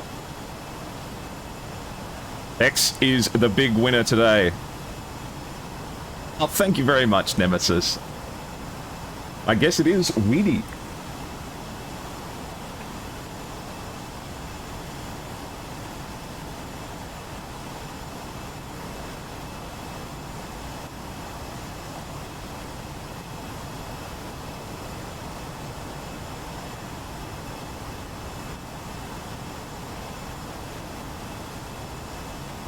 Well, it was weedy. X has sent me another one. Get from Singapore to Macau. This game you have to play by guessing countries between Singapore and, well, whoops. I'm so glad I didn't alt-tab to some pornography. What country is next to Singapore? We need to get to Macau. Hey, Boxy Box, how are you? You have to make a Wordle game for Java class? It's probably a good training exercise. Let's see, Singapore. Singapore, what's next to Singapore? Not the Philippines, is it?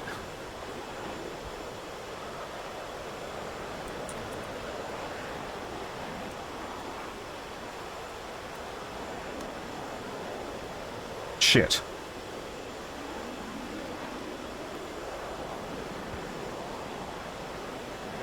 Oh, in the least steps. Okay, Philippines was a bad start.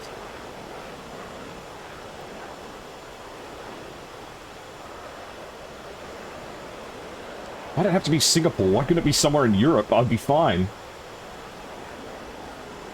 How do I not even know what's Singapore? Oh, it's Malaysia, of course.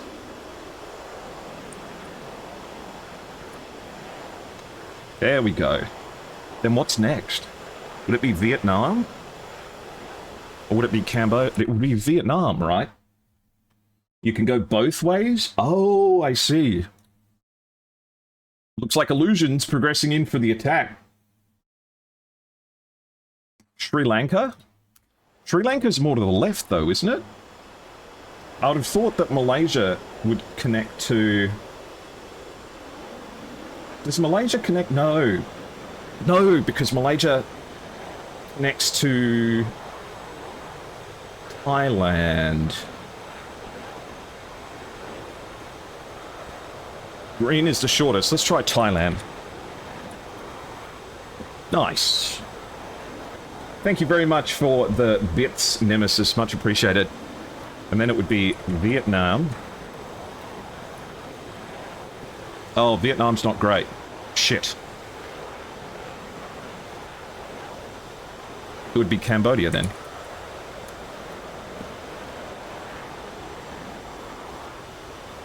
Sri Lanka's near India. Would that be Laos? Laos. Okay. What's north? Thailand. Been to Singapore and Malaysia. It was a 1-hour flight. I've been to Singapore as well. Does, Laos shares a border with China. I know that, so we'll go to China. Yay! I did it!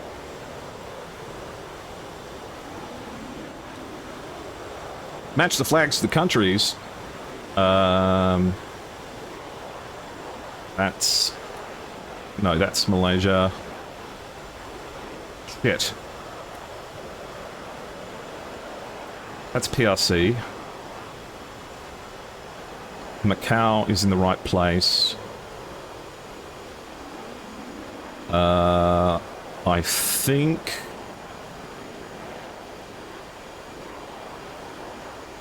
That's not right for Singapore.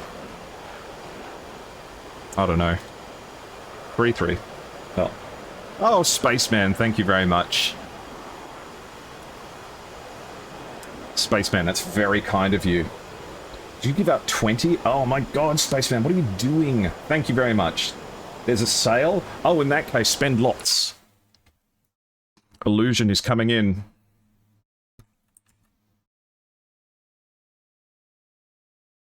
Alright, let's check the TAC for you. So, we have Electro Ball and Illusion. They are 67 nautical miles away from each other, and let's see what things have looked like recently. Thailand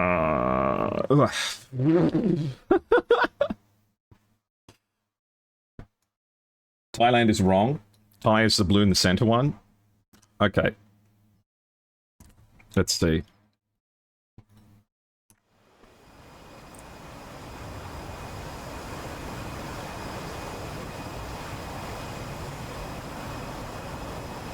They both had enough fuel to BFM. I know. It's lowest intercept ever. Thailand is the blue center one. So is this right? 4-2. I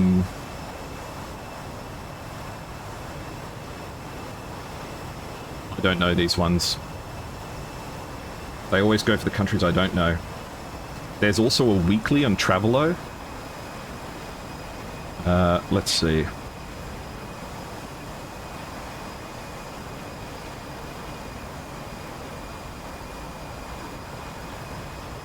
Airliner intercept, I know.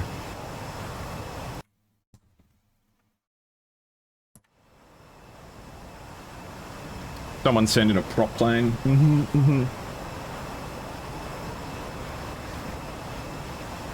I think the funniest possible outcome of this is Illusion actually gets the guns kill.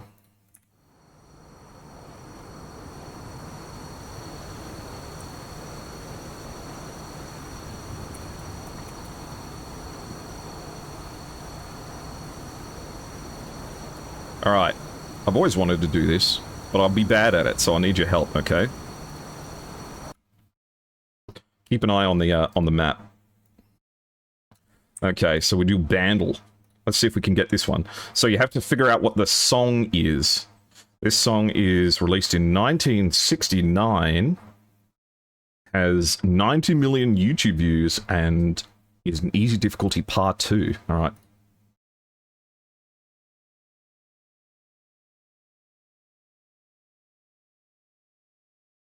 Oh shit, I do know this.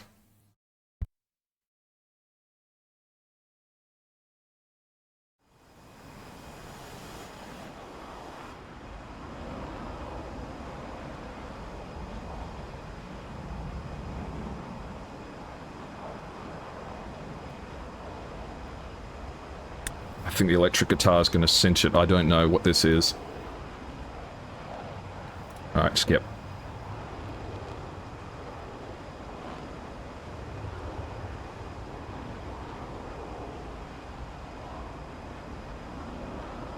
Is this Creedence Clearwater Revival?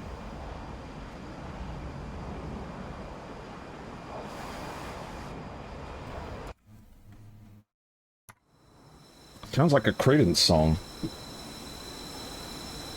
I see. Is it Bad Moon Rising? Ha ha ha ha. Cool. I see a black.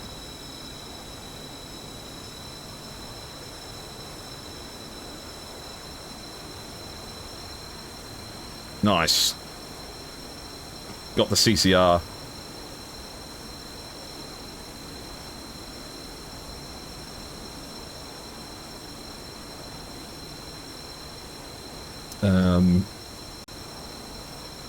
Right. Bad Moon Rising. Yeah, I think you got it at the same time as I did, Spaceman.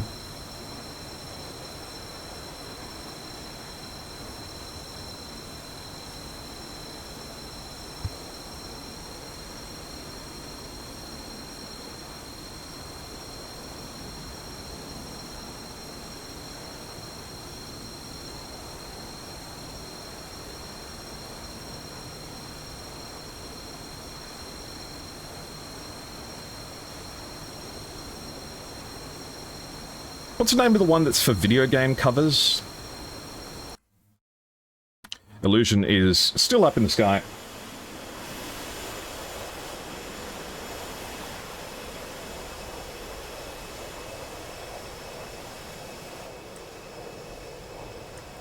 Video game cover quiz. Yes, sir. It's Gamedall.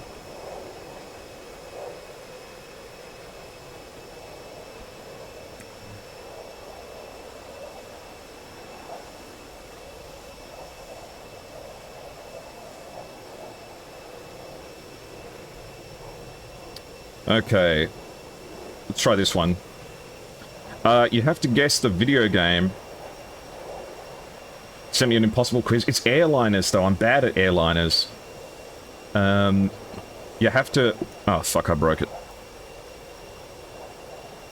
You have to guess the video game from the cover. But I want to make it so that you guys can see a little bit more. We'll do...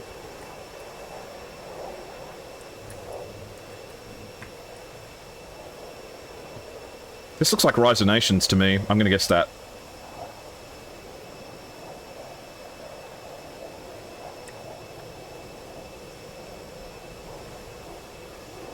Oh shit. It's that new Indiana Jones game. What's it called? The Great Circle? Yay! What is this? This is video game artwork. Guess the video game from the video game artwork. Let's see.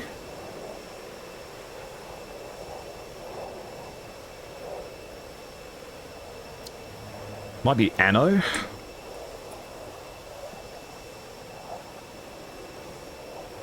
Oh, it's got to be an Assassin's Creed, right? Looks like an Assassin's Creed, but which one?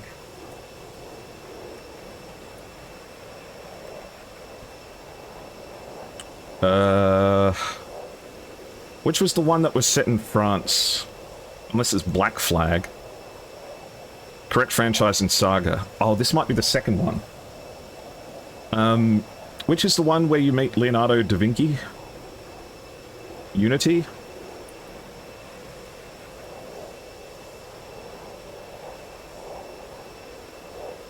No, not Unity.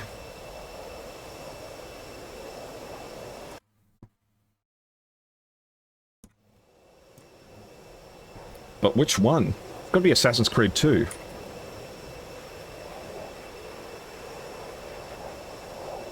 Shit. Oh, it's the one with the lady. It's the one where there's groups. It's Syndicate.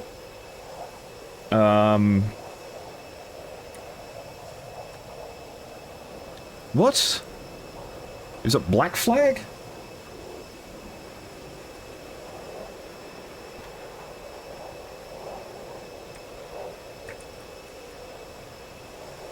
Brotherhood? Oh. Yeah, Brotherhood. The one that no one played. Yeah. Okay. Parkour, climbing, momentum. We'll do... Mirror's Edge. Rage quit, speedrun, precision. Get to work? No, work? What's the name of that one where you, What's the one where you are on rollerblades and you go up a set of stairs? Parkour, climbing, momentum, rage quit, speedrun, precision. It's not, getting over it. Verticality, physics-based, solo dev. What's the one with the... What's the one with the, rollerblade shoes? Hey, firearms instructor, how are you? I'm doing well, thank you. How are you going?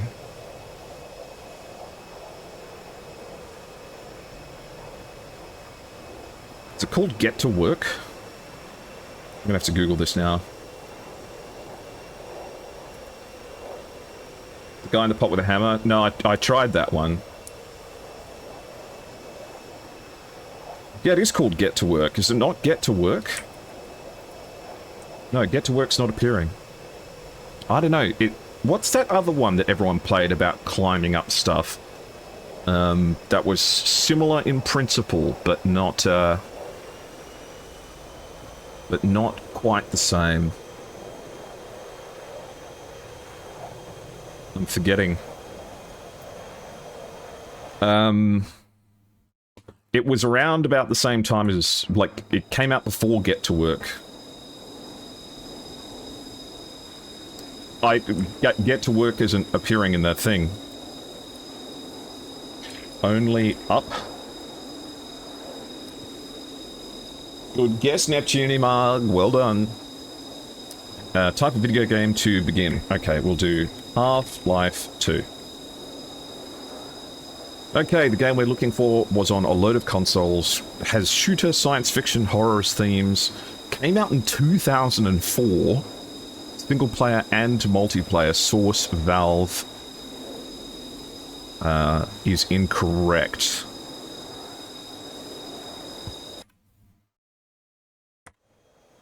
Is this guy out of gas? Oh shit, he might be. Hold on, hold on, hold on. What have we got going on here? He's pitching up. Angle of attack is 15 degrees.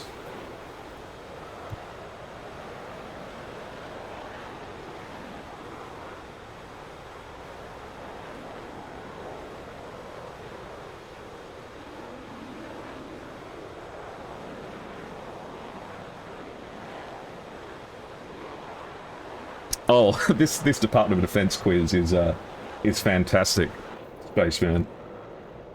I don't have the window set up for this.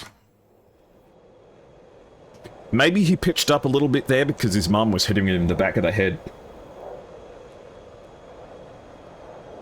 It's got to be a COD. A COD? Really? No, let's see. 2004, on most platforms, single player and multiplayer. What came out at the same year as Half-Life 2?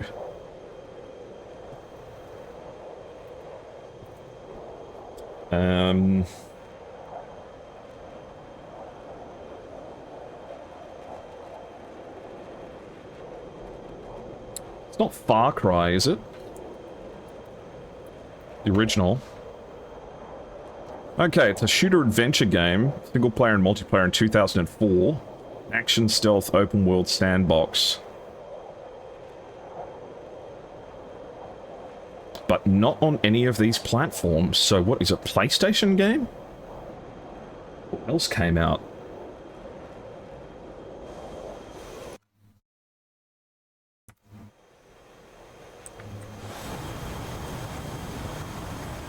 I'm interested now. Doom? Did a Doom game come out in 2004? Hidden Source? Hidden Source doesn't have single player. And it has to have multiplayer, so it wouldn't be Silent Hill.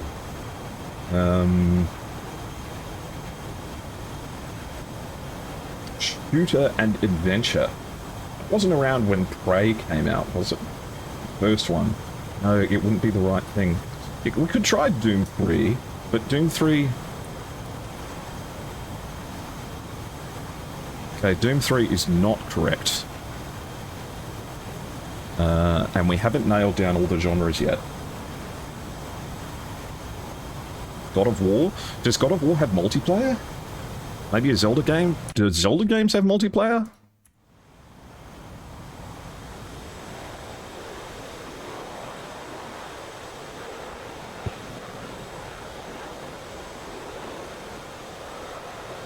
Metal Gear? Which Metal Gear came out then? It has to have multiplayer.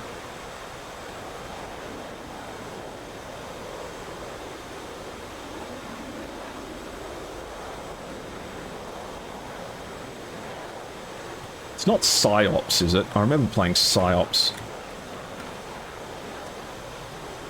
No. Used to be a game called Ops, Psyops, that I played back in the day, but that's not it.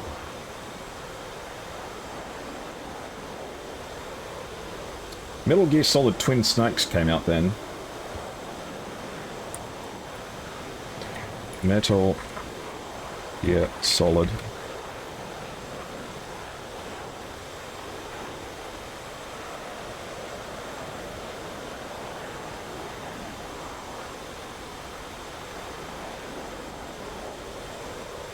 Oh, wrong genre. Which one was Twin Snakes? The Twin... no. Metal Gear Solid. Because it wouldn't be... I have no idea. Zelda 4 Sword.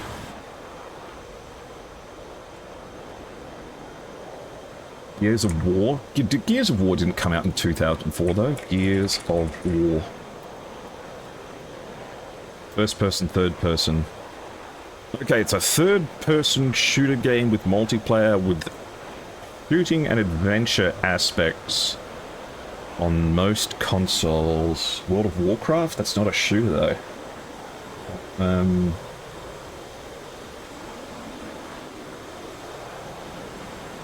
Third person. Well, I guess it would be Metal Gear Solid... Metal Gear Solid 3 didn't have... no, that was a bad guess. I shouldn't have done that one. The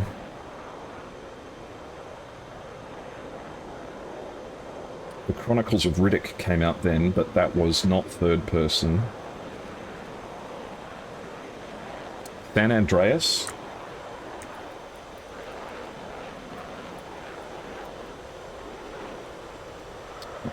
Shoot.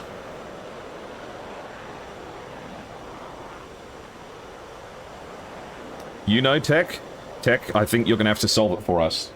Driver? Well, Driver wasn't multiplayer, though.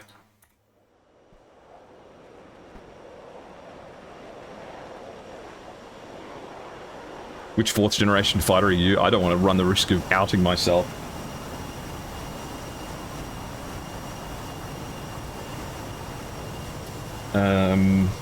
I already guessed Far Cry earlier. Far Cry was my second guess. And it's a third-person game.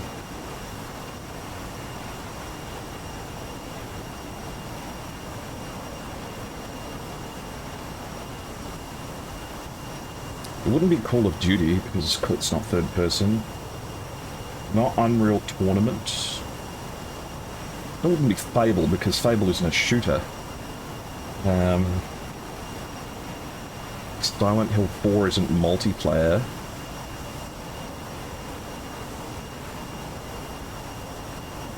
I have no idea.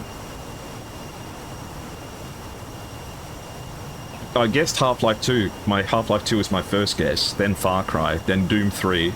So we know it's a shooter adventure from 2004 with single player and multiplayer, and it's in third person. So it has to be all of those things. It has to be shooter adventure from 2004, single player, multiplayer, third person.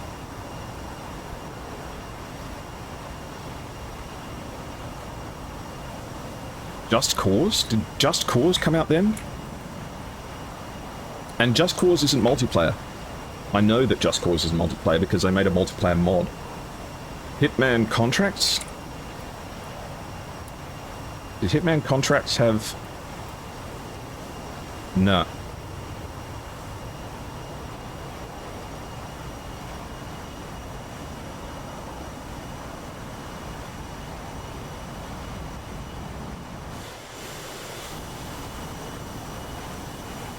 Emperor? I don't know what that is.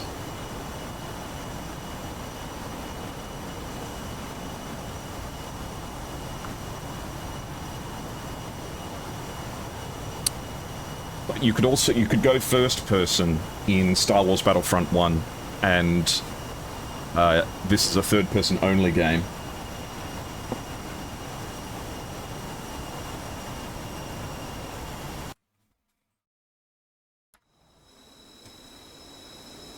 SOCOM? SOCOM had first person, I think. Battlefront is a good try. We've only got 2 lives left. X-Men Legends?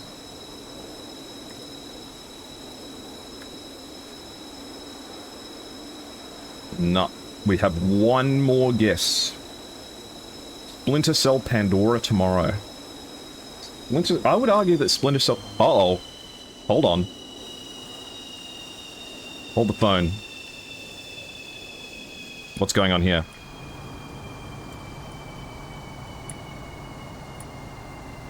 Electro Ball is out of gas.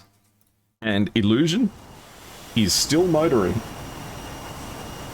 Baldur's Gate? It was Baldur's Gate multiplayer? No, it's the wrong game. I have no idea. But, Electro Ball has no engine. Barbie's Horse Adventure 2. Shall we see what it was? I will just guess... Pandora tomorrow. It was Red Dead Revolver? Red Dead Revolver didn't have multiplayer, did it? Man. That one completely slipped my mind.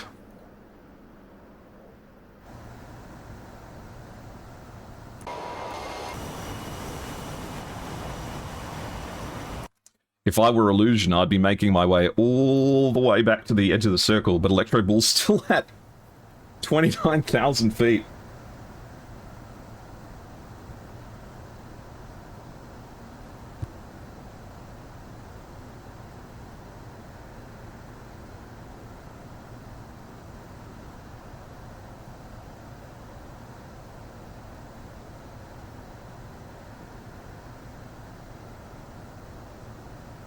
I forgot all about Red Dead Revolver.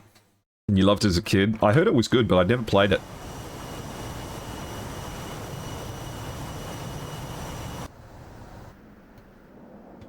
So Electro Bull's going to stay up here as long as he can to continue the ruse. And Electro Bull might be able to stay up here for long enough to get Illusion to run out of fuel. Not a chance, either make it back. I didn't actually see what the result of the poll was. What was the result of the poll? I was too busy playing browser games.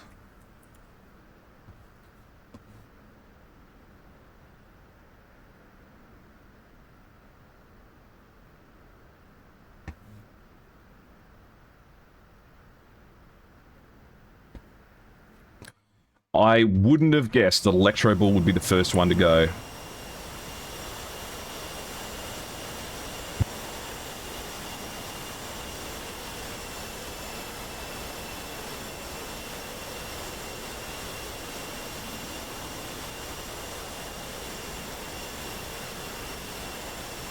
Yeah, Electro Bull's just using the strat, waiting for their mum to come to the room and beat them senseless.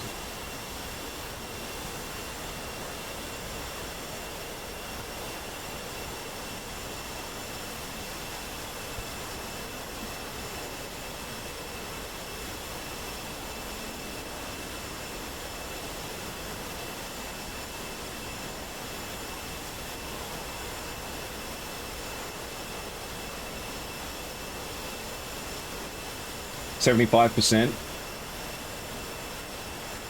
I see. Electro Bull's down to 21,000 feet now.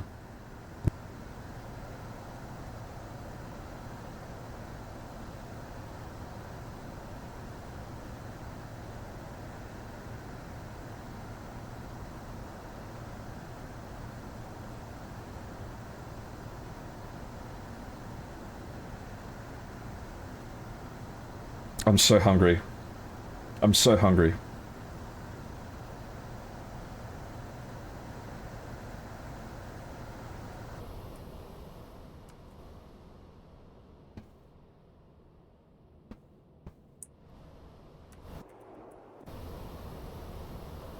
It almost looks like it's stuck, you know?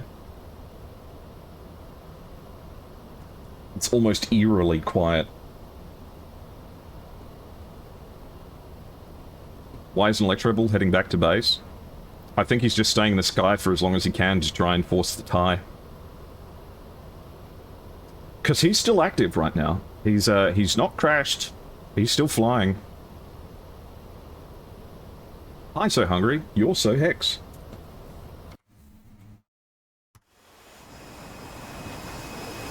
$79 RPM on Illusion's aircraft.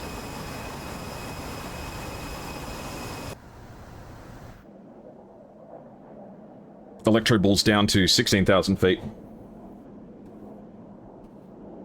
I don't want to give the players any idea of what's going on.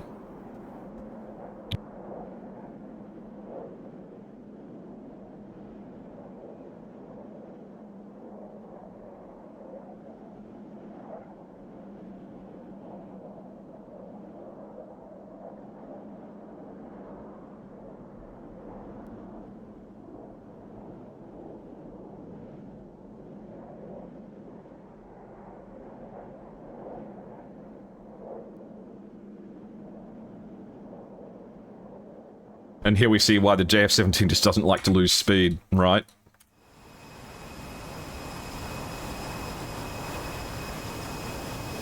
Not during the group stages, Nemesis. I will tell the players when it's time to RTB.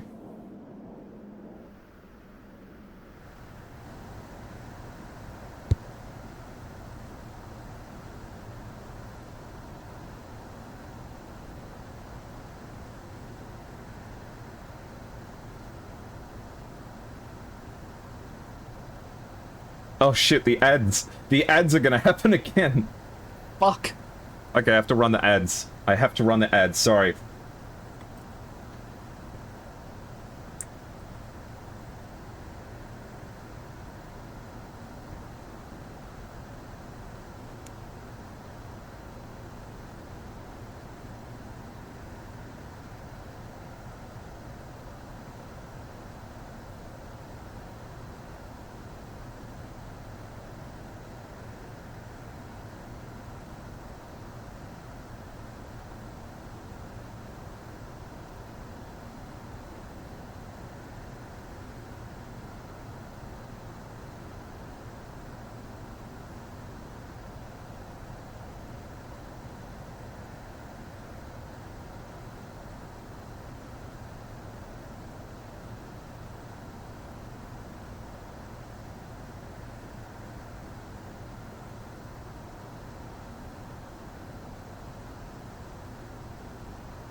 I also think that ETF made a mistake here.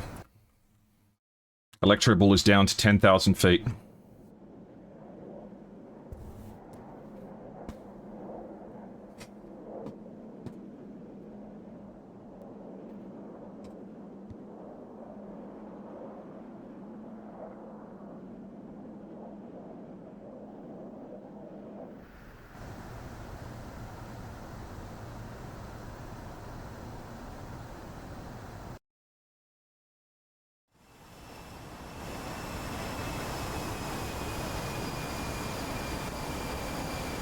Hello, Avianca, welcome in. Sorry, you caught us in the middle of the ad break.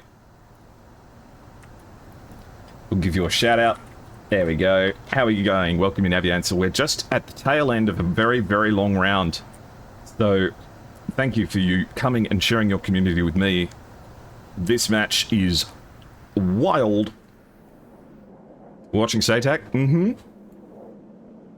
At the moment, we are watching a JF-17 on its death throes. Thank you very much for the air raid asterisks.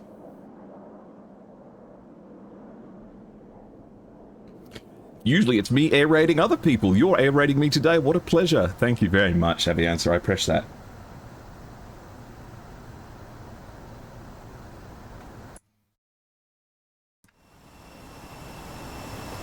The one thing Illusion doesn't want to do is turn away right now.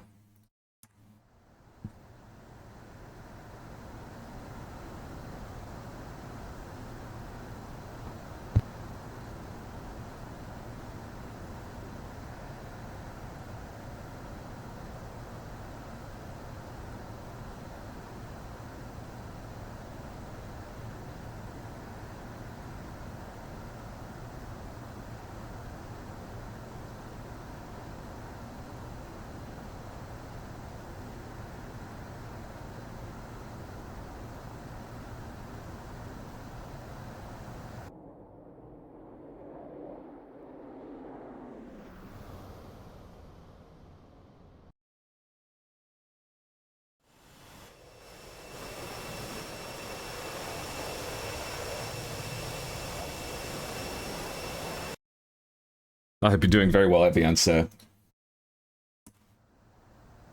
Planes need to get there sometime. That's true, Avianca. Yes, you're watching the end of the third round.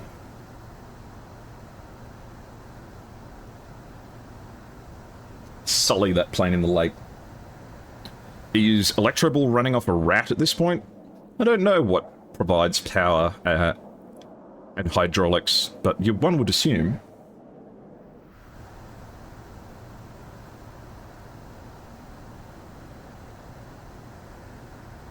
I'm going to call the RTB as soon as his wheels touch the ground.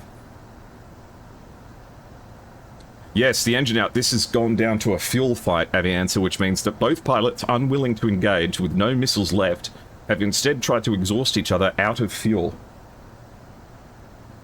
And the F-16 is still running, but the JF-17 is no good. Been stretching out puzzle-solving brains? I see.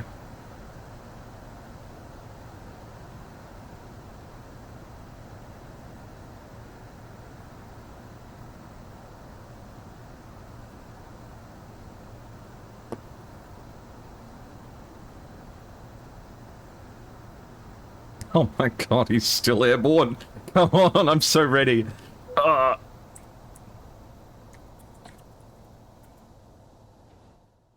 And there goes Electro Ball.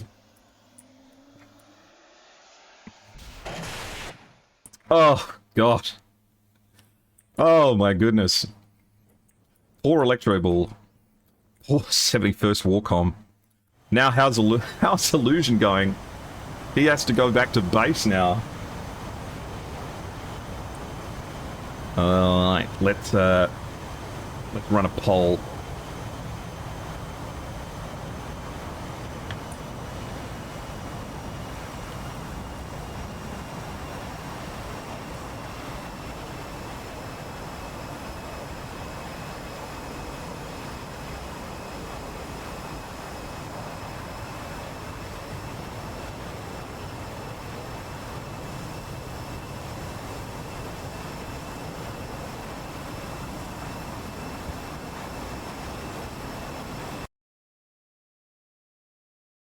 So, Illusion is at 28,000 feet, and he has 60 nautical miles to make it back home.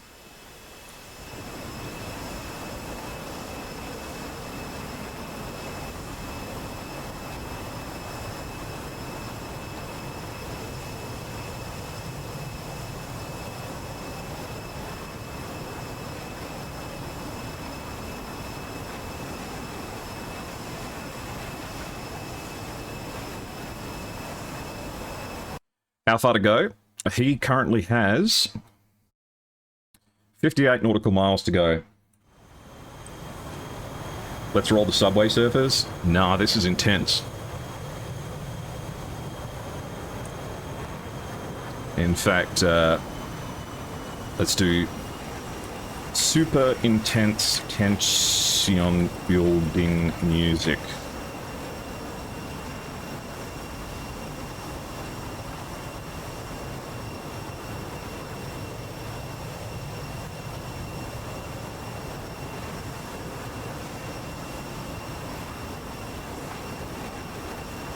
That's not what I want.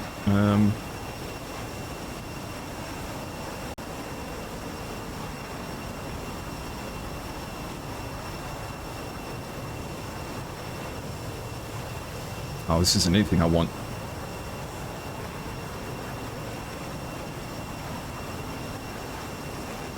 Nah, well, we'll get back on it. Okay, he's at 29,000 feet, and he has 52 nautical miles to go.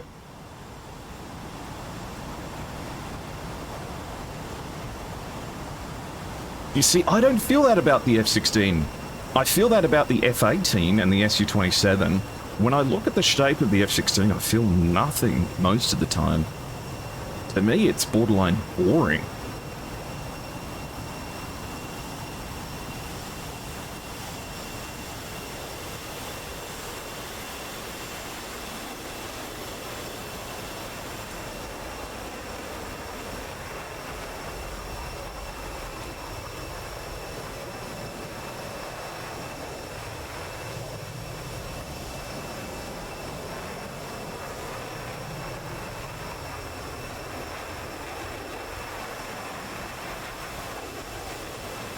Block 30 smallmouth. 933 pounds is what Illusion says he's got left. 933 is actually quite a lot.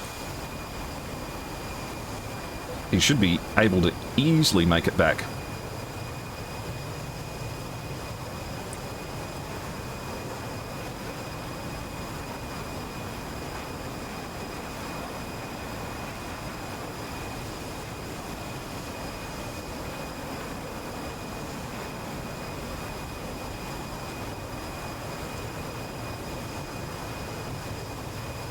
You're going to say it, the JF-17 looks prettier? I would agree with you.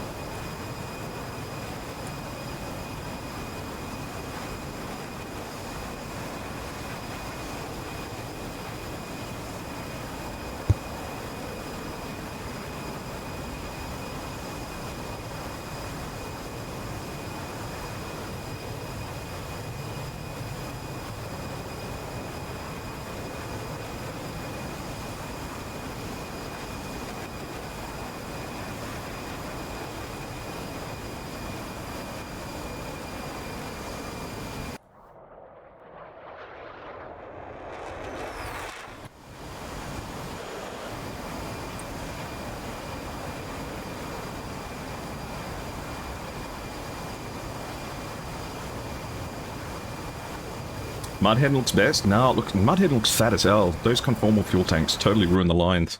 The F-15 looks way better. It's got 36 nautical left to go.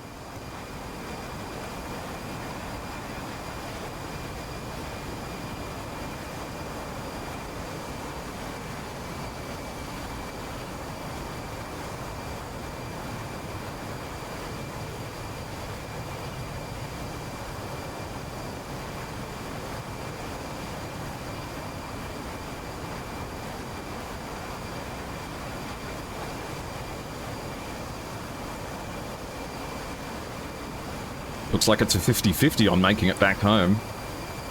The runway's in sight. All the way over there. Within spitting distance.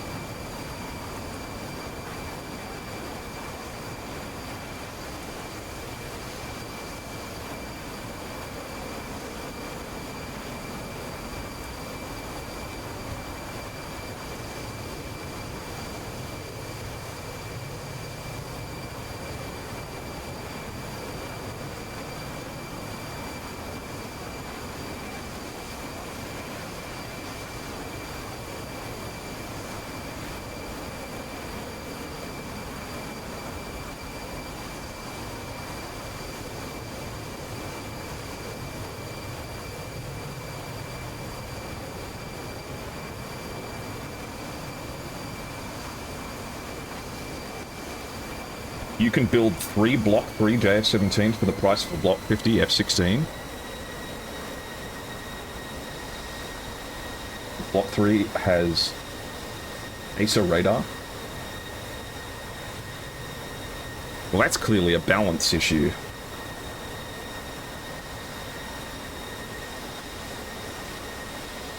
I have nothing left to entertain you guys with. Ugh.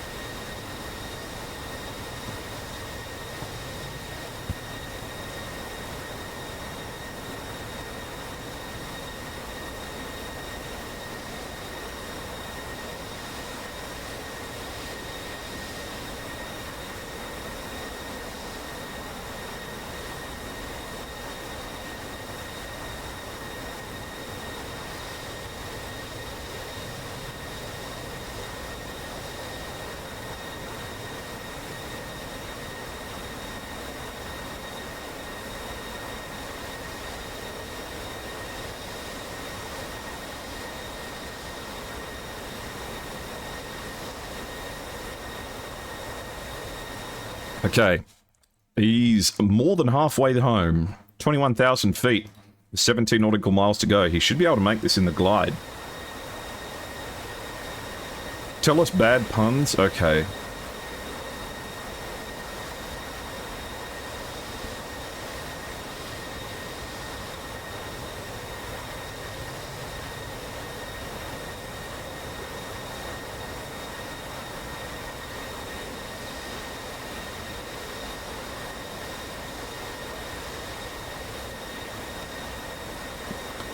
Two antennae were on a roof.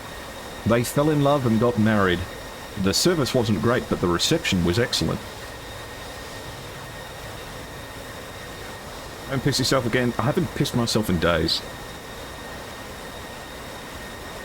No matter how much you push a piece of paper, it's always stationary. No, but seriously, guys, I do really like puns. I actually, I wrote a theatrical show about puns. Yeah, it was a play on words.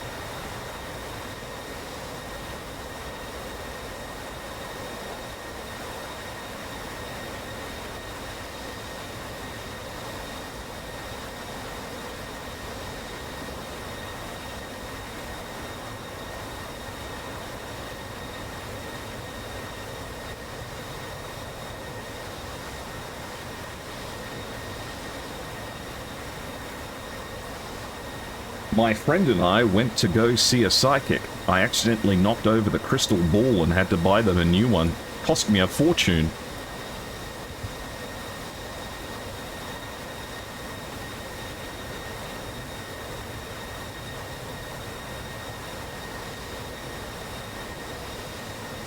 Thank you for the follow, Nora F. Thank you for all the subs. Thank you for the follows and everything in the raids today, guys.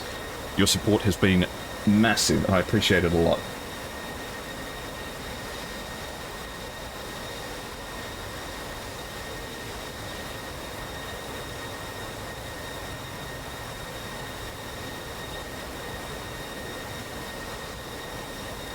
Okay. Heck, you don't mind if I raid someone after this stream, do you?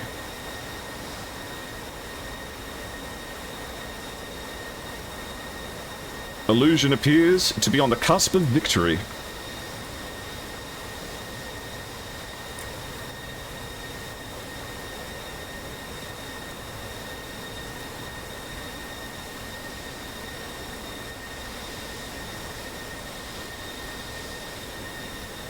But he still has to land his plane, and this angle doesn't look great.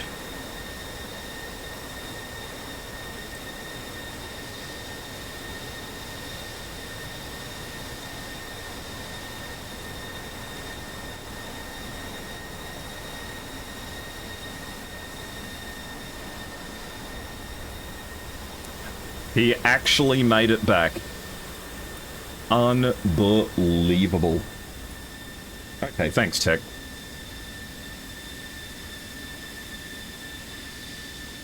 Okie dokie. Well, that secures round number 3 for the 71st WARCOM. Unbelievable. Let's see if anyone wants to have a quick yap with me. And we'll have a look at the match as it happened. Unbelievable. What a match. This moment at the end with Electro Ball. Oh my goodness, what a stress here.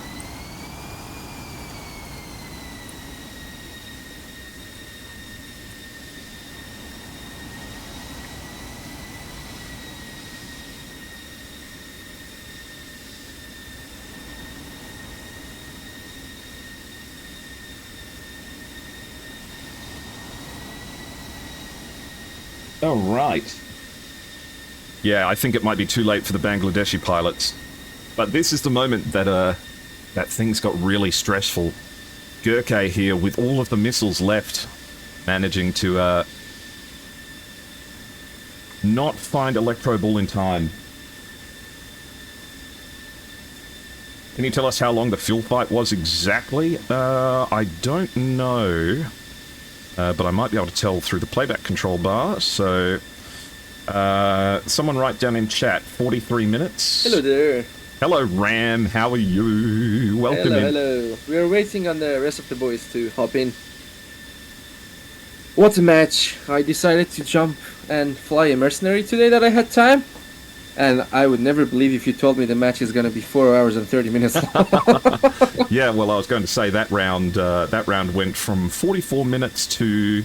Okay, so it was 1 hour and 25 minutes worth of fuel fighting that happened. Oh, yeah. How are you guys feeling after that? Oh, wow, what a victory. Were you absolutely speechless. Was Illusion confident that he had enough fuel left? Oh yeah. He was like, guys, don't backseat drive me. I know what I'm doing. And he had it fully under control. He had it fully under control. Did you guys realize that Electro Ball had no weapons left?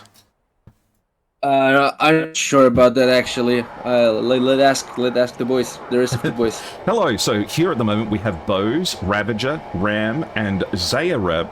Zarieb. Sorry, I mispronounced that. How is the 71st feeling after the fuel fight of the century? Sleepy. Oh man. Sleepy. Who was it that got in trouble with their mum? Oh yeah, it was me. Unfortunately, I really wanted for it to be Illusion, but well. If Illusion's mum was mad at him and he was flying for an hour and 45 minutes, I wouldn't have believed it. Did you know that Electro Ball had no weapons left?